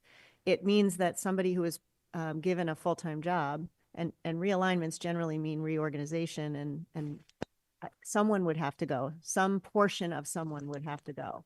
Or we could stop, I don't know, all supply spending, or we could, I mean, we don't even have that many things that are at that price point. I'm just saying there has to be a way to backstop that. I just don't know what it is. Right. So I think if we're in that position, I would hope that there would be 15 very capable aides that we would unfortunately have to pluck out of other places where they were directly working with our students and put into kindergarten classrooms where they would continue directly working with our students, but it would be a put and take. Or maybe not. That aides are currently assigned through IEPs, so I can't pull people on IEPs to go into the full Aides are assigned on IEPs. Not all aides are on IEPs. Not all, but they all are gridded service. Right. So, but that's not what we're talking about here. that is not what we're talking about here. But if you're saying there are capable aides in the environment already that I could redeploy for full day kindergarten, that is not correct. These aides have to stay, and I would have to add those aides by pulling some other position or resources or something out of the organization mid-year. Interesting. I don't have it in front of me, but I know we had a combination of aides that were assigned through IEPs and ones that were not. They're all assigned through IEPs. They're not direct one-to-ones. There's about 200 that are one-to-ones, 232, and 200 that are program aides or part of other staffing ratios. In the preschool, we have some extra who spell out other aides so they can get their breaks and lunches.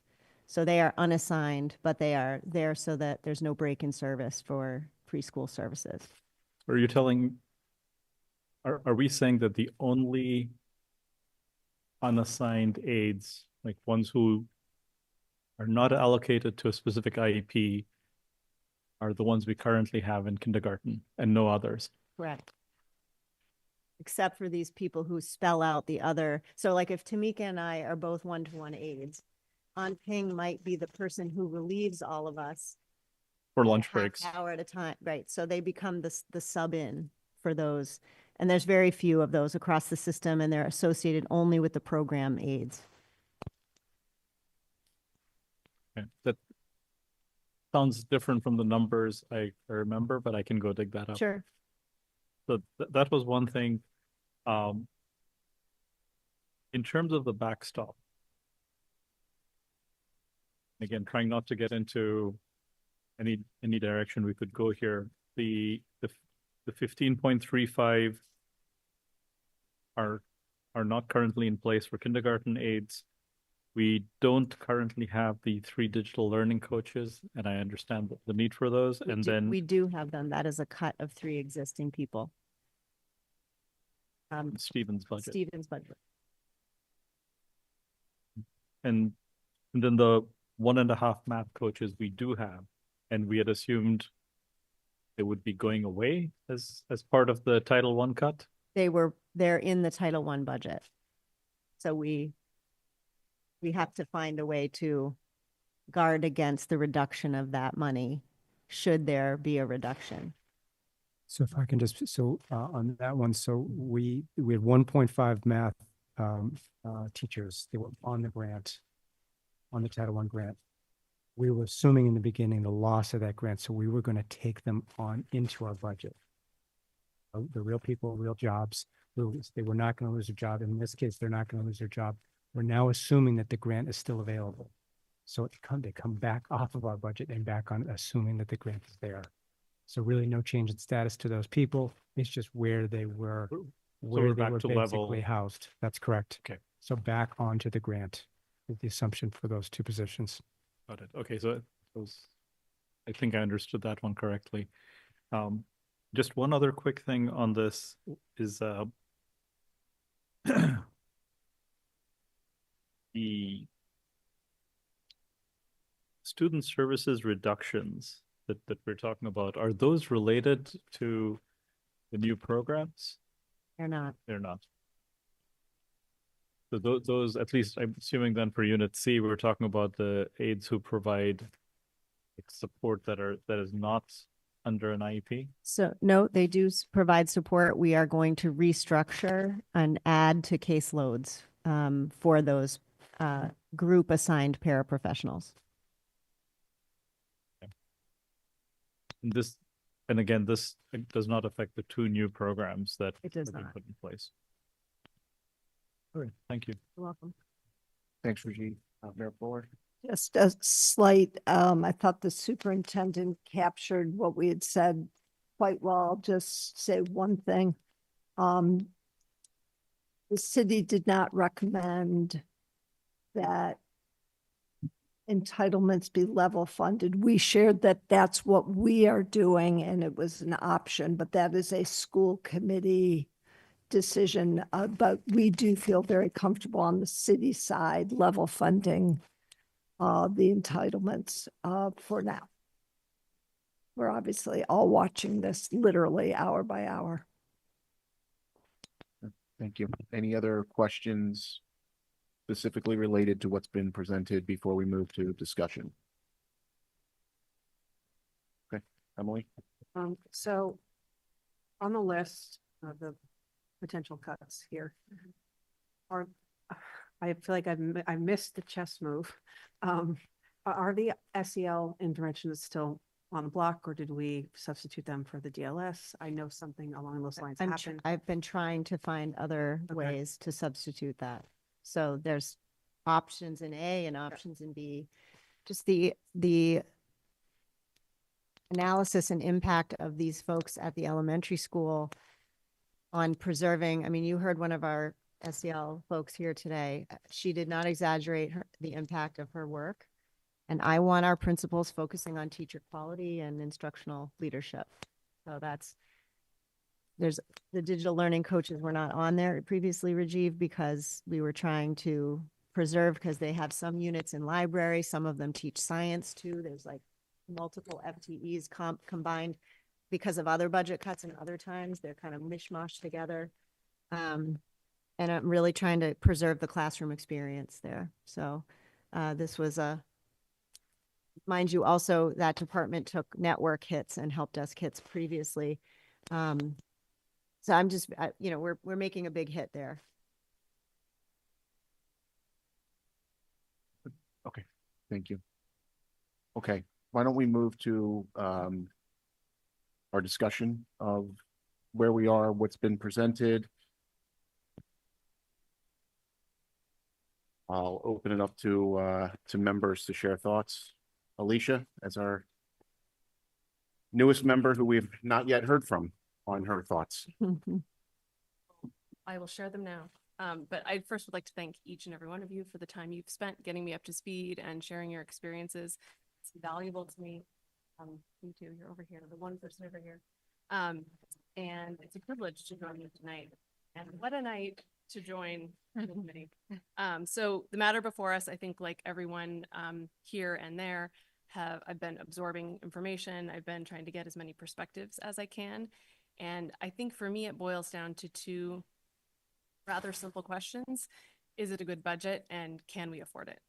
So the first question, is it a good budget? First and foremost, does it meet student needs? I think we sort of agree that it barely does. Yes, it just meets student needs in this level service plus version. Is it a reasonably built, responsible budget? I think that the answer to that is also yes. It's been built from the ground up with Dr. Nolan and her team. They have, as you've seen, I think we're over $2 million in inefficiencies already wrung out of it. Difficult trade-offs in positions, classroom size, zero growth at MTSS, which we now all know we should be investing in. Those trade-offs have already been made. So is it responsible? Is it reasonable? Is it a good budget? I think the answer is yes. So then the question is, can we afford it? We being the city in this scenario, but I'll use the royal we because it is us. That was much harder for me to wrap my head around, not being a municipal finance expert. So I'm sure many of you share my position. Thank you for your time, Mayor Fuller, reviewing. And thank you to Chris and Dr. Nolan for their expertise as well. I have concluded that yes, this is a budget that we can afford. I think we know in the long run that there are dollars lurking in the pension schedule, in OPEB funding, and in what is currently a pretty conservative budget methodology overall, and also in things like an override. So the long term, there's that. And then in the near term, this is nothing new to anyone. I think it's sitting out in broad daylight in our Education Stabilization Fund and in remaining free cash. So can we afford it? I think the answer is yes. I think we can afford it without taking money away from any other city departments and without impacting pensioners. Now, the answer to those two questions is yes and yes. I can't in good conscience vote for something that is anything below the level service plus budget. If the answer to one of those questions were different, and obviously it has been in the past and it will be in the future, that's a totally different discussion. But that's not what we have today. We have yes and yes, I think. And so I guess there is a third question. I said there were two, there's a third question. The third question is, what does it even matter what we vote or support if the sole authority for the allocation lies with the mayor? And I think Tamika, I think it was you can correct me if I'm wrong, said because of that fact, any vote outside of the allocation by this group is performative. And I think you're probably right about that. And I also think it's a very important performance. I think it is us as our own, it's our only power right now is our vote, and use it to perform an active political will to support a very reasonable and I think affordable budget that does the least we can do to not slide backwards. So that's where I sit. And because that's where I sit, I would like to put forth a motion if I could. Would that be something? So I move that, yes. I said you have the floor. I move that we approve the superintendent's level service plus budget at $296.7 million. This version does not include the kindergarten aid contingency, which I don't like, but I do think we can take it on as a risk reasonably given the expected length of that legal process. So that is the motion, 296.7 level service plus budget. I'll second that motion. Okay, thank you. We have a motion brought forward by Alicia to approve the, correct me if I'm wrong, just as I repeat this, approve the superintendent's proposed level services plus budget at $296.7 million, excluding the $836,000 for the full day, full-time kindergarten aides, which would essentially remain a contingency item. Is that a fair characterization? Okay. All right. That is moved by Alicia and seconded by Emily. Okay. let's have discussion on that motion. Rajiv? I'd like to offer a friendly amendment, which is to also exclude, and I don't think it's excluded from the number, but to also exclude the contingency for Title I funding. And assume, as the city is doing on its side, that we will be level funded for Title I. I'm sorry, so the friendly amendment is to decrease the 296.7 by it's $320,000 is the, so decrease that amount by $320,000 with the assumption that title funding will be level funded. Exactly, Okay, which does include an element of risk, obviously, as we've discussed, but I think as in the same way that we're thinking about K-AIDS, assuming or at least planning for level funding is a reasonable risk to take on. You are free to accept or not accept that friendly amendment. Okay, so the original motion then is amended to be 296.7, the level services presented minus 320,000 of level funding title grants. Okay, thank you. Okay, let's open the floor to discussions on that motion.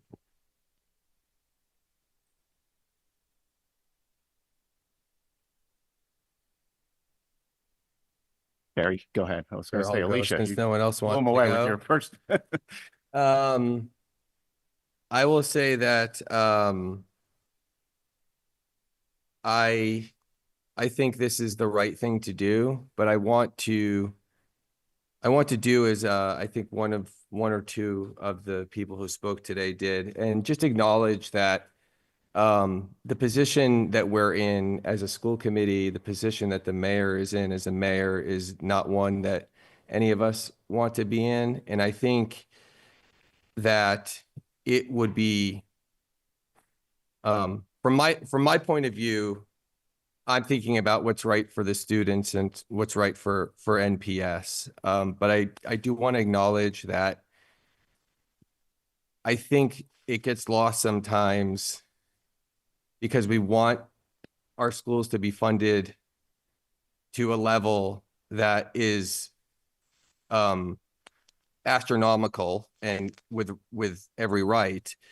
It gets lost on how hard the mayor has worked to get the city into the right financial place. And I just want to acknowledge the person who mentioned that, and that it hasn't been mentioned all that much. And I think that it's lost on a lot on the state of the schools and how we got here.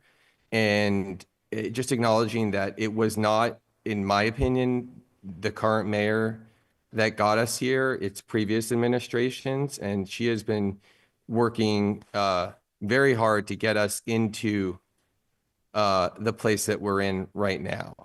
That being said, and so thank you, Mayor Fuller, because I do appreciate the level of effort, the level of knowledge that you have about finance. I would like you to manage my finances, actually, because I have no idea what I'm doing. But that being said, I think it's important that we pass a budget that does continue to move our schools forward, that continues to put the investment into our infrastructure that we need in order to make sure that we're setting our students up for success. And I believe that the Level Service Plus does that. And I believe that we can make it work and then come back as a group and find creative ways to make this a more structurally sound budget in the future. Thank you, Barry. Paul? And then I'm Ping. Thanks, Chris. First of all, Alicia, that was a great opening for you on the committee, and thank you for your comments. I too agree that the budget prepared by Dr. Nolan is is a good budget. It satisfies a certain level of needs for our students and our teachers. But I don't agree with the motion. I think our job is to, I think it's more than performative. I think it actually gives the impression that we can arrogate to ourselves a function of municipal finance over which we do not have authority, and that it's our responsibility to live within the amount that the mayor has provided to the Newton Public Schools and to present to the city council and the mayor how we would do so. And so I actually think it's fiscally irresponsible to do what the motion suggests, because we are not presenting to the mayor and the city council the information they need in order to carry out the next step in the city budgeting process. I think the only way to act in a responsible fashion with regard to the functions laid out in the city charter is to prepare a budget, however painful it might be to us, that lives within that allocation. And then to continue, having done so, to work with the mayor and the council to see if there are different kinds of efficiencies or if there are different uses of free cash that might become available in the months that remain before July 1st. So I say that with great respect for what the superintendent has put forth, the analysis behind it, the sentiment behind it, and having fully supported, along with the other members of this committee, and the direction that she includes there. I also want to say that I believe the presentation that's been given to the community, that this is a crisis situation, is a misstatement. It's not an easy situation, and there are human costs to it. I understand that fully. But let's remember that we're talking about $4 or $5 million out of $290 million. And that although it will be difficult to work within that allocation, it is possible to do so, maintaining the vast majority of the services that are being offered in the district today. And that in some cases, the cuts that are included or would be included are actually warranted and reasonable. And that, so I think we've overstated the problem to the community. We've raised greater concerns in the community that are warranted, and that in a few weeks, when the mayor presents her allocation and her budget to the city council, and it's a lower amount that we've voted on, we will have unnecessarily undercut the public's confidence in what the schools can deliver compared to what will actually be delivered, which is a substantial improvement from where we were even a year or two ago. So I'm going to vote no on the question. Thank you, Chris. Thank you, Paul. On Pink. Thank you. I agree with Paul that it's kind of crisis, and it's very difficult. Probably I would say this is the most difficult decision I will make during my almost 7.5 years tenureship on the school committee.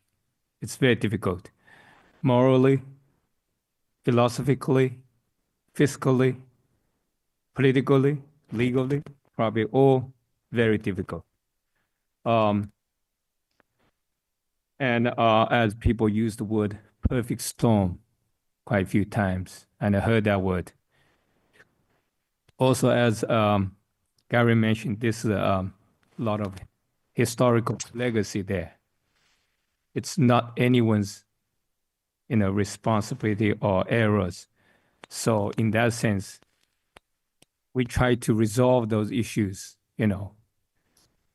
many years in making, and it's difficult. And also, I like to quote to a statement from the Nolan's budget executive summary. I thought very meaningful, and I like to read them again.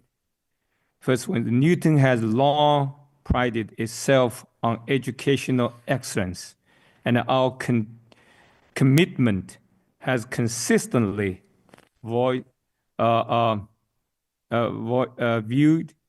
its support. I apologize that voiced its support for strong public schools. Okay, that's number one.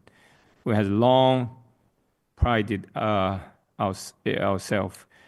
Next one, even more meaningful. It is our shared responsibility to ensure that Newton's schools remain a beacon of excellence for the nation, a vibrant educational garden where all our students can grow and thrive. Well, I love this statement, and very high sounding, but also, of course, it's challenging to show that responsibilities. Probably this is a crisis. So now our challenge is how to turn this perfect storm or crisis into opportunities. And now with our school's new leadership led by Dr. Nolan, I think this is a good time to think about that. And the longer we waste, we probably pay more prices in the future. And even if not educationally and fiscally, probably that will be also the case. So it's really tough. And, this is my last year on school committee. And, I have to think about my legacy. And I think this is an important time. So it's a little bit pushing the envelope. I openly admitted my, a few times at school committee. And, but this is a fight. It's worthy our efforts to fight this battle. And before I cast my vote, if we're going to vote, probably Leanne or Dr. Nolan, you could educate us one more time. What kind of gap we are facing now? About $1.7 million, that's gap. Or there's some new things we have because there's some new developments. So I want to make sure what kind of gap we are talking about, what kind of gap we will push to the city office, to the mayor's office, to the city council, and to the community to see if we can get the support and to win this battle. Thank you. So Liam, tell me if I say this the way you would say it. I don't know in this conversation where that leaves us with the agreements with the mayor that we just talked about that are in process. let's pretend that they remain as they are on ping. My belief is it's $2.2 million that we would need to cut from the existing cuts that have already been made. Okay, thank you. 2.2 million. Okay. That's good number to chew a little bit more, for me at least, and I guess for other people as well. And also, by the way, I like listen to Mayor's response, and because, I think that's critical. I like to be open-minded, even though I probably have made my decision, but still, I think it's important to know all the voices here, and your voice is very important. Thank you, Ping. Emily, and then Tamika. I have a process question and then I want to make a little statement. My process question is, and this is for the mayor and the superintendent. If the school committee does decide to move forward with a vote tonight, will there still be opportunities, since most of the negotiations that's been going back and forth have been more one-time funds as opposed to adding to the operating budget? Would there still be room and time for negotiations between the mayor's office and the superintendent's office? That is my question, the timing question. Well, we're never going to stop talking, so I think that's I think that would have to happen. And I'd answer slightly differently. We're never going to stop talking, but the decisions are now baked in. The allocation and the stabilization fund, those decisions were made January 30th. And now we have settled on the free cash. I'm always here. I will always pick up the phone, but I am literally finalizing every last detail on the budget book as we speak. I just want to say, we were not even through our budgeting process with our staff in January, nor was Chapter 70, nor healthcare apparently in view. So I just want to push back a little bit that there's these are deadlines that are not enshrined anywhere in legal landscape. I understand there are traditions. I just want to say that I think that there continues to be conversations. July 1 is when we must comply with whatever the charter is that the mayor has defined at that time, and we cannot overspend. So my understanding is the comptroller has to book our accounts at that point and can't book us over what the allocation of the city is. So poor Liam has to spend the month of June skipping through the spreadsheets to make that happen. So we have contractual obligations that by June 17th, we notify all of our staff of their status. And so those are the deadlines that we live by. Those things were extended and revised during COVID to accommodate even weirder landscapes. Those are not in play now. So we have to be ready for a July 1 rock and roll. Boiling my question down to, I want to make sure that we are not closing the door on anything right now by voting. That is my fundamental question. I have gotten 2 answers, so.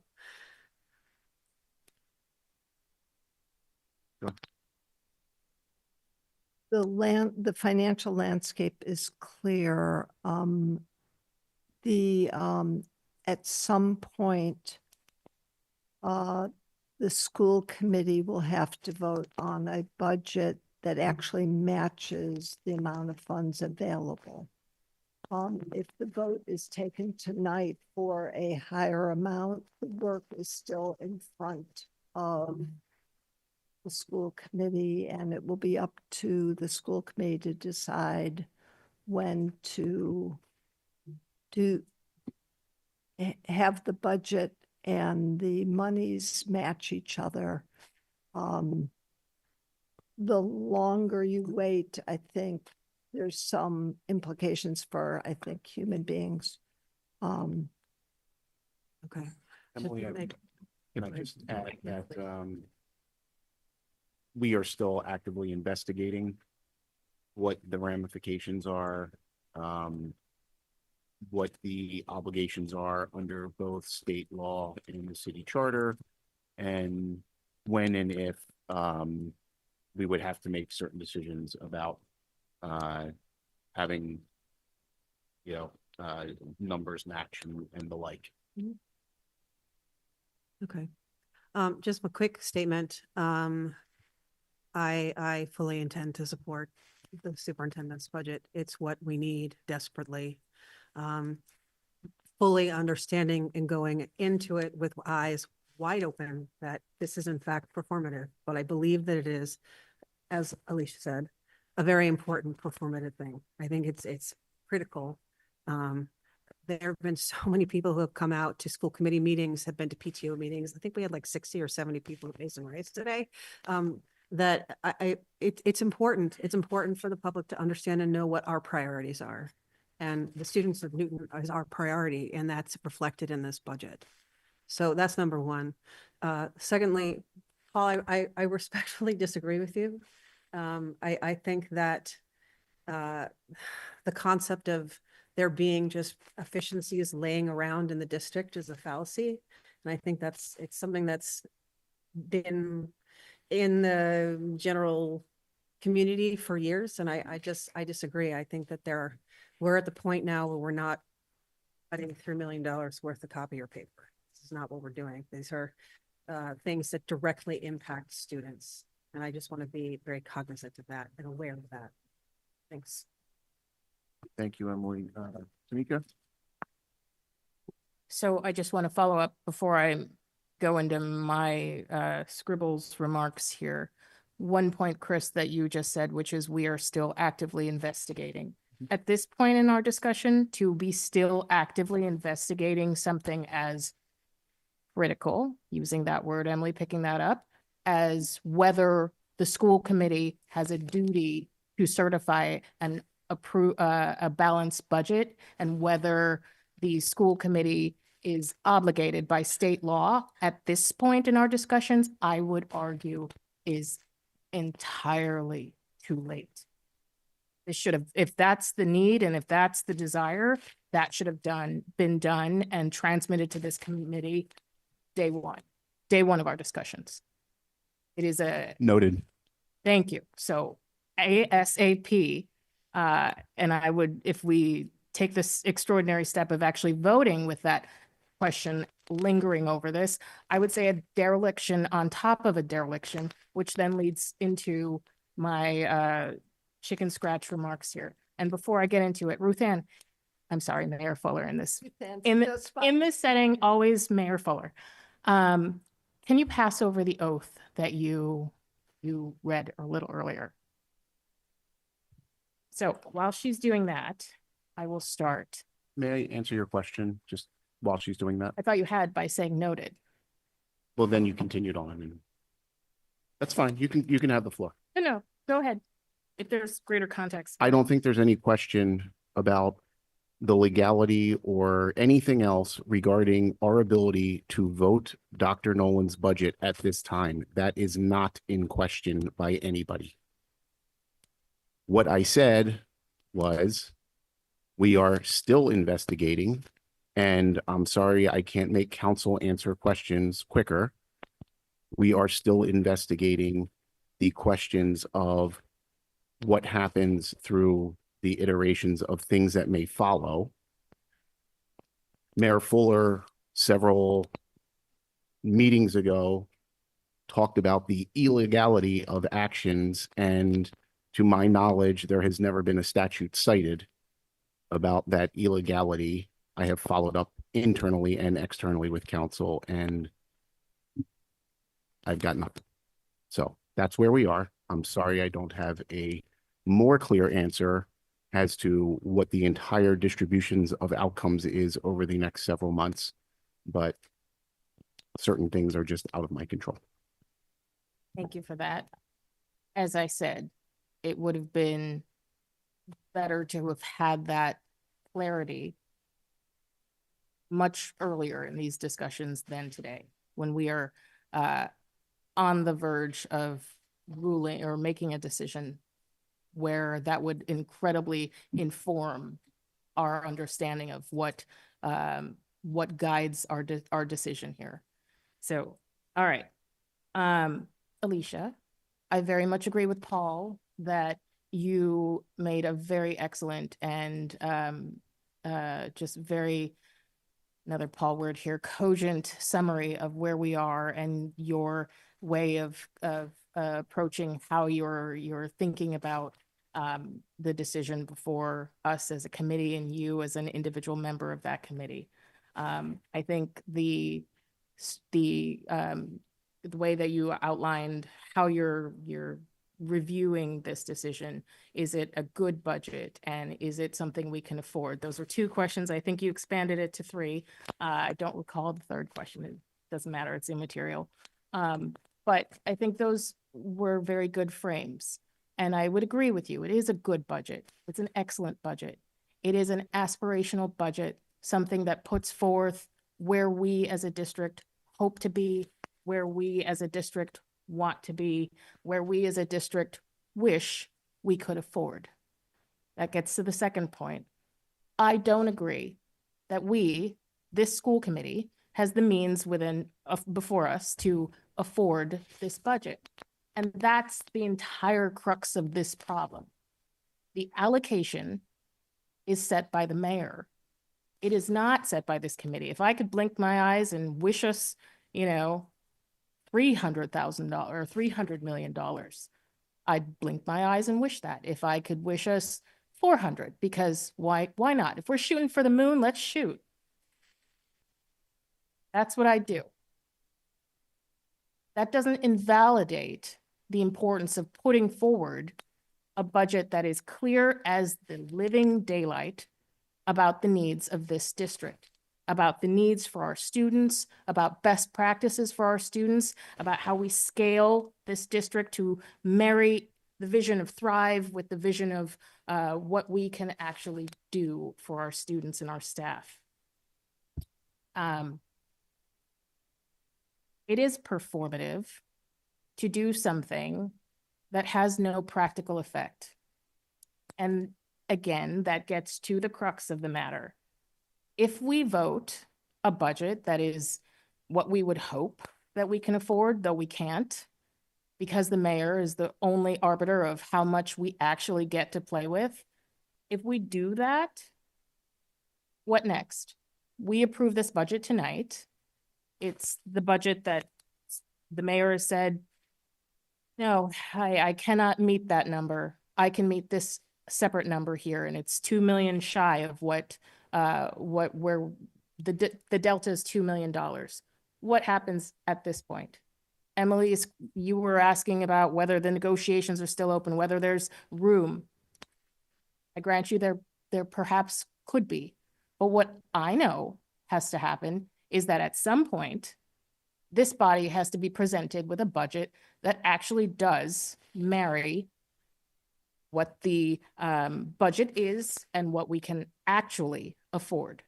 So we can shoot out the moon and put that out there today, but tomorrow or sometime thereafter, we're going to have to actually do something that does have a real effect, that actually sets a budget that we can afford. So at this point, I'm going to turn to the oath, and it struck me as really ironic that we all got a refresher in the oath that each of us swore tonight with Alicia swearing in. I've sworn many an oath in my career and my life. And this one, I didn't remember the prescient words, but like I said, we got a refresher tonight. It says, we will faithfully and impartially discharge and perform the duties incumbent. This is not, hold on. Just substitutes. Okay. All right, wait. Yep, I'm seeing that. So, and that was the wrong part anyway. I do faithfully solemnly swear that I will bear true faith and allegiance to the Commonwealth and support the Constitution thereof. And I think there was somewhere about the rules and regulations also contained within. If we approve a budget beyond the allocation, we are literally acting in a contrary manner to a regulation which says that this committee has to approve a balanced budget. It's as simple as that, folks. If we have a duty by state law, this is our statutory obligation to approve and pass a balanced budget, to not start the fiscal year come July 1st with anything shy of a balanced budget, to at this point in the time just say, well, we would love to have a budget that blows out our allocation, that exceeds our allocation, and so we're going to approve that. We would be in dereliction of our duty. We would have to correct that error at some point when our allocation was set. For me, that's not something that I think is either warranted by the oath that we all swore, and we had that refresher earlier tonight, and it's not warranted at this juncture because discussions are still evolving. Rather than taking an action, which I believe is contrary to our oath, I would rather we simply table this. We have the time. We don't need to do this today. We should allow the process to play out. We've had the discussions in public. We've been vocal and transparent about the needs of the district. And so as a matter of strategy, it's clear to everyone who is observing this proceedings that the district needs additional funds, that they need them this year, but they need them into the future, because we are going to be right back here next year short of some type of intervention. And so I would argue that it's not performative, even though we are in this position, because there's value to having this type of a transparent, eyes wide open discussion about the needs of these schools. And we've had that. We don't need to vote to authorize the budget that exceeds our allocation in order to drill that down. It's already out there. We've made the point. We've made it clearly and collectively as a community and as a committee. The mayor has the determination of how much we as a committee get. We can push, we can prod, we can agitate hard. But at the end of the day, if she comes back with a number that doesn't measure or meet whatever we have voted here tonight, we will be right back here again doing the work that we didn't do now. So yeah, I think it's a mistake to authorize a budget just because we wish we could fulfill that number when we know at this point that we can't. So I'm going to stop there and allow other folks to chat. Okay, thank you. I saw Paul and Emily asking to be recognized. I didn't know if any of the members who have not yet spoken. I'm paying Rajiv, Mayor Fuller. To everybody else, if that's okay. Love this. Okay. Okay. Emily, I'd recognize you first and. Oh, I'm good. I was just going to get reviewed. Oh, yeah, did you? Okay.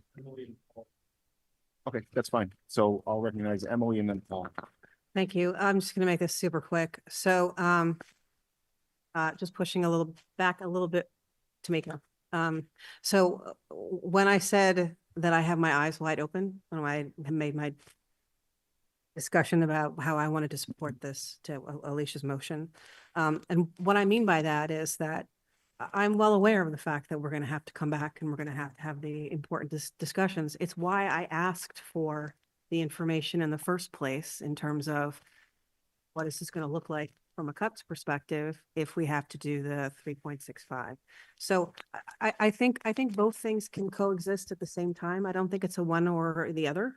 I think we can make a statement, which is basically what the vote would be. And then understand, and the people in the public who are here in this room, and I've talked about this publicly in other situations, that yes, we're gonna have to do the work to deal with the 3.65 and figure out what those look like, which is grim, like we know that. So I just want to point out that is part of the eyes wide open. I'm not suggesting that we just vote it and say, okay, we're done, because that's not how it's going to go down. The other thing I just want to mention is that 3 years ago, City Council voted down the budget because they were not happy with the allocation that the schools got. And they had their own deliberations and they had to vote, and, you know, they had to do their process, just like we have to do our process. But there's wait, there's precedence. There's precedence. And I wouldn't say that City Council shirked their duty, and I don't think that we would be shirking our duty in this case either. City Council's I'm sorry, you're not recognized? Excuse me? We're keeping to Robert's rules, please. Thank you. Authorized to vote down. Paul. Thank you, Chris. Emily, I was pleased to hear what you said about the need to come back again if the ultimate allocation from the city is less than what is voted upon tonight. And I'm pleased to hear you say that, because I don't think we have a common understanding of that process among the school committee members. First of all, Dr. Nolan, perhaps facetiously, was saying that if the ultimate allocation is less, that Liam will be busy in June trying to find the savings. Well, it won't be Liam who has to do that. It's this body that will have to do that. I would say that anybody who believes that we can or should, let me just say should, spend more money after July 1st on a pro rata basis than the ultimate allocation from the mayor and the city council would be not only irresponsible, but delusional. The idea that we would go into a new fiscal year spending at a rate greater than we have available to us would mean, everything else being equal, that we would not be able to fulfill our state responsibility of 180 days of school in that fiscal year, because we would actually run out of money before the end of the school year, basically playing a game of chicken with whoever the new mayor is, that he or she would come up with a way of filling that gap before the end of the fiscal year. I can't think of anything more irresponsible than that. So I hope we all understand that regardless of how the body chooses to vote today, once the final number is produced through the mayoral and city council process, even if the city council doesn't vote to approve the budget, the mayor's recommendation goes into effect. That then becomes the target that we have to meet. And as much as I trust Liam and his judgment, I think, as Emily was just suggesting, we would need to come back and make those decisions and not leave it to the administration of the school department to do that. Thank you, Chris. Thank you. Rajiv? Thank you. So, several thoughts and then a proposal. But first, Alicia, I should share some of the burden with Tamika for using the word performative. I think we both use the term, and I think for similar reasons, which is I think most of us believe that this is a good budget. Dr. Nolan did exactly what was asked of her in terms of starting at a baseline of 0 and thinking and working closely with our entire leadership team to come up with what do we need within reason. We certainly could ask for much, much more, but I think this is the budget in front of us as proposed by Dr. Nolan is a good one. It's well thought out, and like all budgets, there will be some puts and takes over the course of the year, but it would position us well. It would continue the momentum we've started building around MTSS, around SEL supports, around improving the curriculum. So I think all of that is critical. I personally am incredibly uncomfortable voting for any budget where we're looking at a reduction in actual headcount. And Dr. Nolan, that's why I was trying to validate that. I don't think we should have 5 elementary school teachers, cut as part of this budget. I don't think we should have the support teams and educators in student services who, I should point out, support not just special ed, but also general ed being cut. So I'm extremely uncomfortable with that. I couldn't in good conscience vote for a budget that made those cuts, right? Which then brings us back to, so what can we do? And I think the answer there is a combination of there is a process still continuing. There is funding available in the stabilization fund, and there are challenges around it because that fund is intended to last for a certain period of time. But when we think about what's the right use for it, an ounce of prevention is better than a pound of cure, I think is the saying. Maintaining some of the momentum that we've built for MTSS and other critical initiatives is going to be important. Having said all of that, I previously floated, and I think this still might be valid, and actually it was interesting to see it on the proposal. The idea of approving, at some point, approving the budget that matches the allocation from the mayor, and essentially putting in a plug. And I understand Paul's point about the challenge of going back to the city potentially if you aren't able to make that up. But we are part of the city. The city has backstopped us on other occasions. The hope would be that we wouldn't need that backstop. But I think it's a better option than cutting roles now that we may not need to cut, assuming things fall a certain way.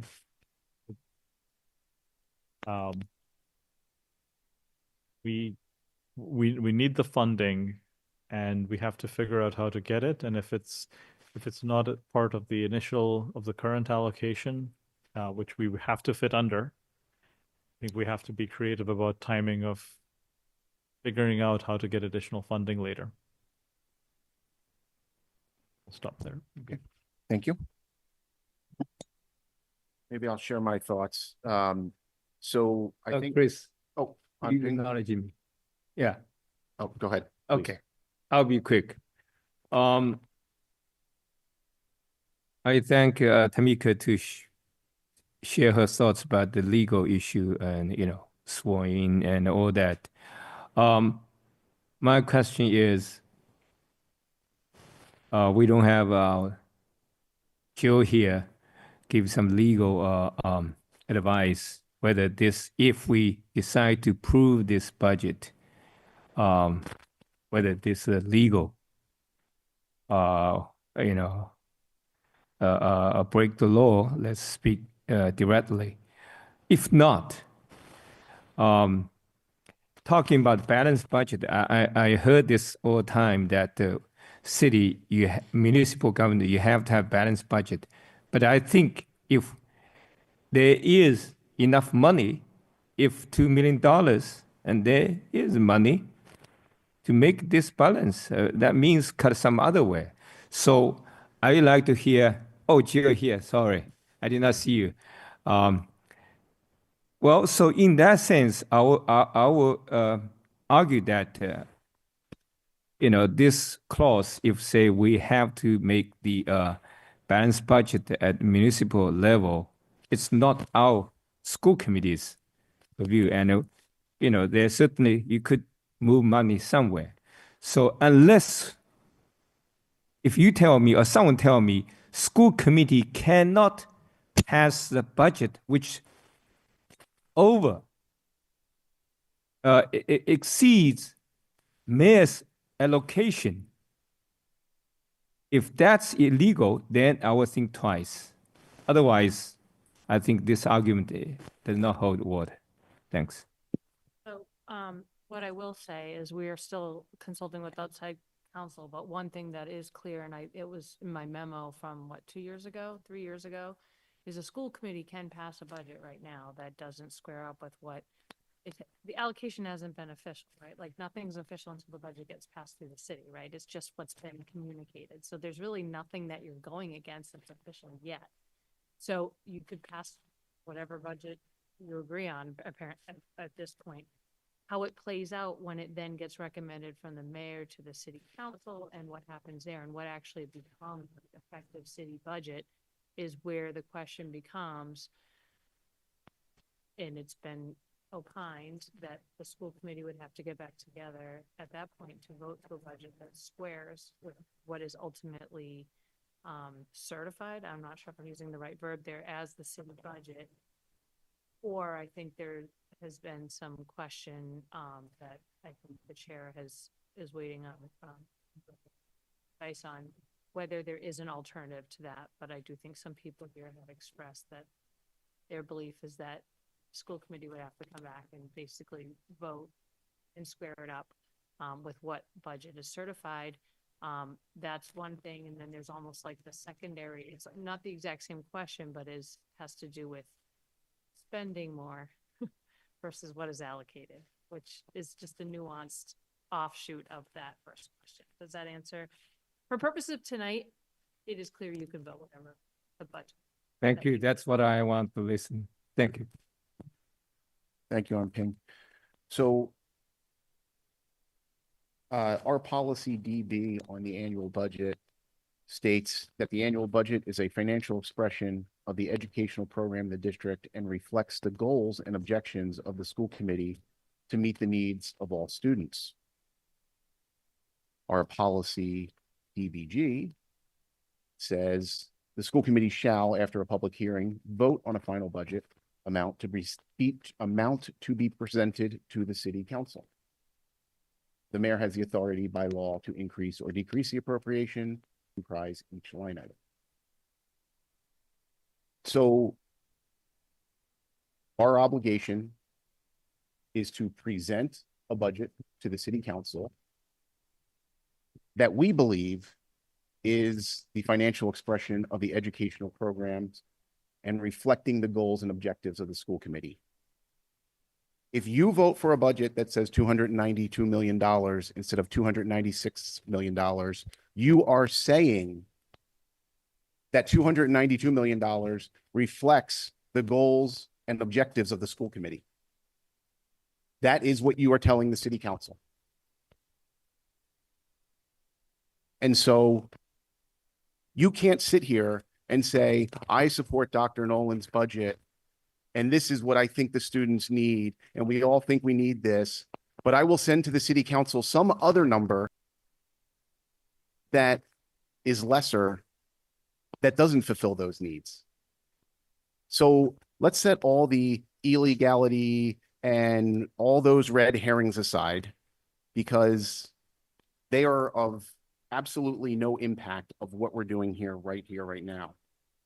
I want to address a couple comments I heard tonight. Dr. Nolan's budget is not aspirational, as has been suggested. It is, as others have suggested, barely what our students need. It reflects the building back of what has been a deterioration over many years that precedes just about all the people who are sitting up here. This is a crisis. And to say that, oh, we only have, you know, it's only $4 million, that's not a crisis. When Dr. Nolan presented those words to the community, she wasn't just talking about this year. She was talking about all the future years and how we are constantly in this cycle of just never having what we need. And so I think that is a crisis. In terms of being performative, I'll agree that I don't think this is performative, but I'm going to say it for a different reason than someone else alluded to. If nothing else, this preserves the status quo right now of we have stated our case as to what we think the students of this district need, and we will continue to work to find the funding for that. If we agree to $292 million, I can guarantee you will not see another cent come into this operating budget in the next year. I promise you that. So let's not delude ourselves into thinking that we can vote this lower amount and we'll find money somewhere down the road this year.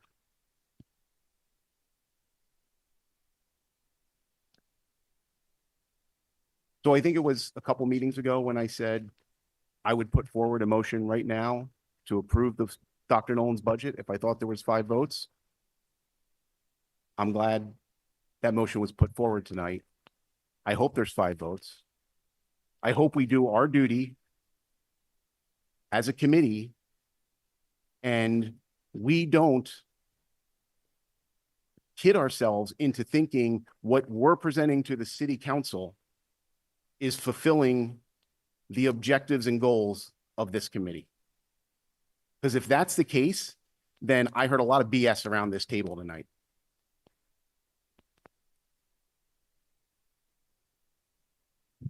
Mayor Fuller? A couple of thoughts.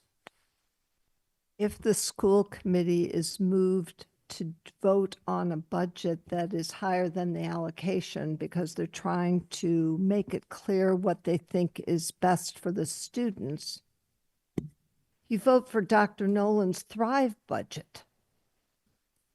I'm sorry, that's the best budget up there by far. It's spectacular. So I think you're actually in between a rock and a hard place if you really believe that you're trying to make the best case to the city council and make it clear that you are simply advocating on behalf of teaching and learning. You don't do level service plus. I think it was called Thrive. Am I right, Superintendent? The one all the way over. I'd love to vote for the Thrive budget. Obviously, I can't because I know the funding isn't there. I wish there were more money. I'm trying to be thoughtful, responsible, setting up NPS in the best way possible, not just for FY26, but for 27 and 28. And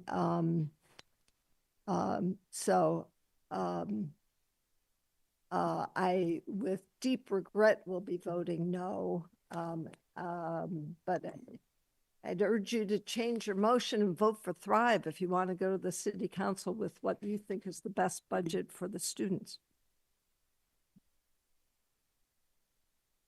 Okay. Any other comments on Ping? With all due respect, I think we know how to vote. And I guess your advice is not appreciated here to vote for thrive budget.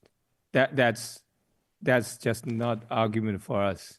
Probably for your perspective, we try to be thoughtful, educated, and reasonable, and this a little bit stretch, I understand.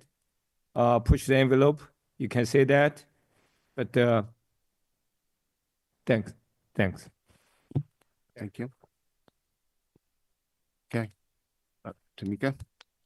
Thank you much. So picking up on something Paul said earlier, and I don't remember the context in which you said it, but you used the expression playing a game of chicken. I would say I concur that this is a very elaborate and very sad game of chicken. And our counterpart, and I will put myself in the vein of our, and yes, I do believe that the budget is a good budget and that it is where we hope to be if we can afford it. The reason we're playing chicken is because this whole strategy has been built on the premise that the mayor will come up, in either the allocation or the funds dispersed from the stabilization fund, or be real flexible, more flexible than she's ever been in my time on the school committee, with free cash and using that in ways that make her uncomfortable, but us very comfortable because they would meet our operational needs. We are playing a game of chicken, but fundamentally there's only one person with a car here, and that's the mayor. And so those odds are not good. And the point that I put out there from day one of these deliberations is that we will be in a place where at some point we will have to align our action with our means. We will have to make sure that budget is under the threshold or not exceeding the threshold of our allocation and all of the funds that go into it. And so I do not agree that it is a wise thing for us to authorize this vote today. I think to the extent that this has any difference between a resolution, I see very little distinction between any type of resolution and voting a budget that is above the allocation. And I know that there's great disdain for resolutions. I at times have had such disdain myself. But the thing is, it's a statement of your desires and your wants and your needs. And this vote would basically be doing that. I think, Chris, you, in your own words, that's what you stated. You read that the budget is a reflection of the values and the needs of the schools. And so approving a budget that exceeds the allocation because it's what you value and you need is essentially making a resolution on that need. It won't have any effect unless there are corollary funds to match the allocation with this budget. At this point, I don't see that there is. I think we would be right back here at some point, hopefully not in the summer, because I don't think that would be a fun outcome for anyone. And I think there's more predictability that's needed here. And so hopefully we get a resolution sooner rather than later on whatever discussion or whatever decision is made today and the consequence thereof. Thank you. Barry? Yeah, I think you're missing the mark. I think the point is the community has spoken loud and clear. They want to know that the school committee is fighting for them and fighting for the budget that we all have been talking about. And at the end of the day, if we do not have control over how this money is funded and where we can pull the money from, then the control we have is to send a message. And the message is we, at the bare minimum, need to do the level service plus. And it's not aspirational. It's bare minimum. Voting for Thrive is aspirational, which is why we're not doing it. So sending the message to the community that we hear you loud and clear and that we agree, and that's why we're here, that's why I joined the committee, is what I'm doing today. And it serves a purpose. Thank you, Barry. I would add, in terms of this notion of voting for the Thrive budget, it kind of goes to the original, when the motion was presented of, can we afford this? And the answer is yes, if we choose to. Can we afford and sustain a Thrive budget? Probably not. So there is a very clear difference there, and that is, one is aspirational and one is not at this point in time. So thanks for pointing that out. You. Can we move the question? I would like to move the question. Does anyone have any further comments, or do we need to vote on moving the question? Okay. And let's vote. So the motion is to approve Dr. Nolan's Thrive, excuse me. Got you. Thanks, Ruthann. Yeah. The motion is to approve Dr. Nolan's Level Service Plus budget in an amount of $296.7 million minus $320,000 of with the assumption that title grants will be level funded, and the $830,000 of full day kindergarten aides, if required, will be effectively treated as a contingency item in that budget. I said that. Yep. Okay, let's take a vote. Ward 1. Point of clarification. Can we just clarify one thing? I'm sorry. Yes, Chris. Paul.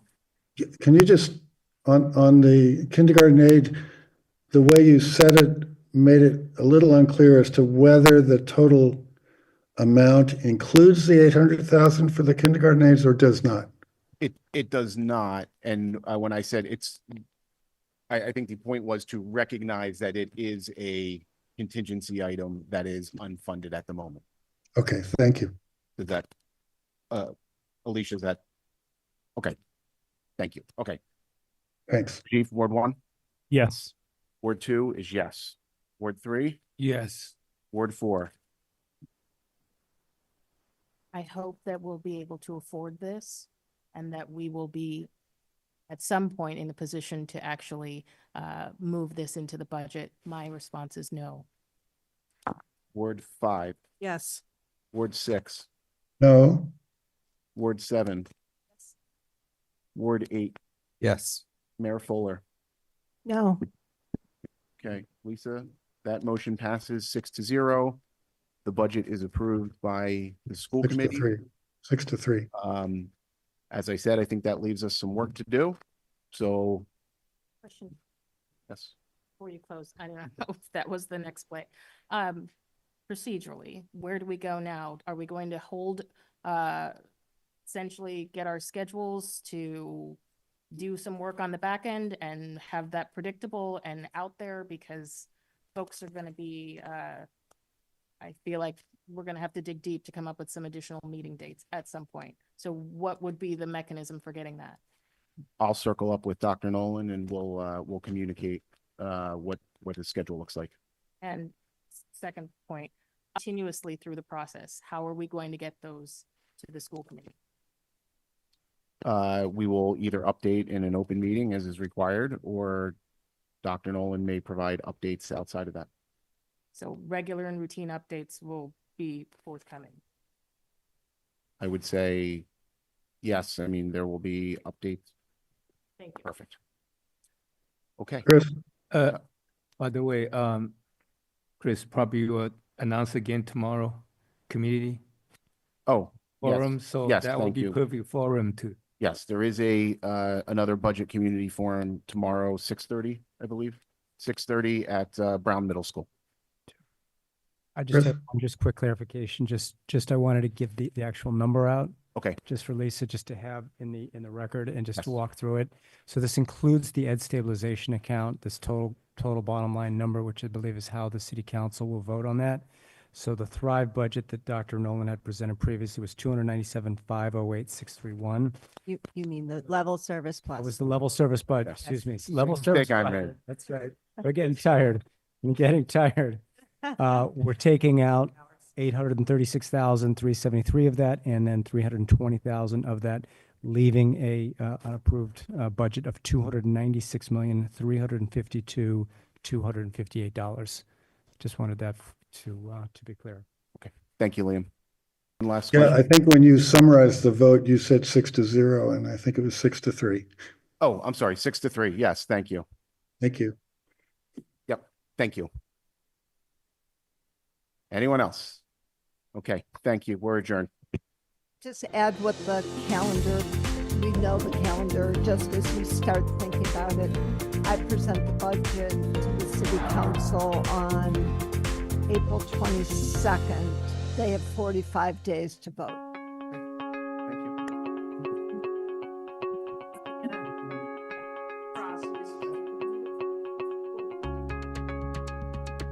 Thank you.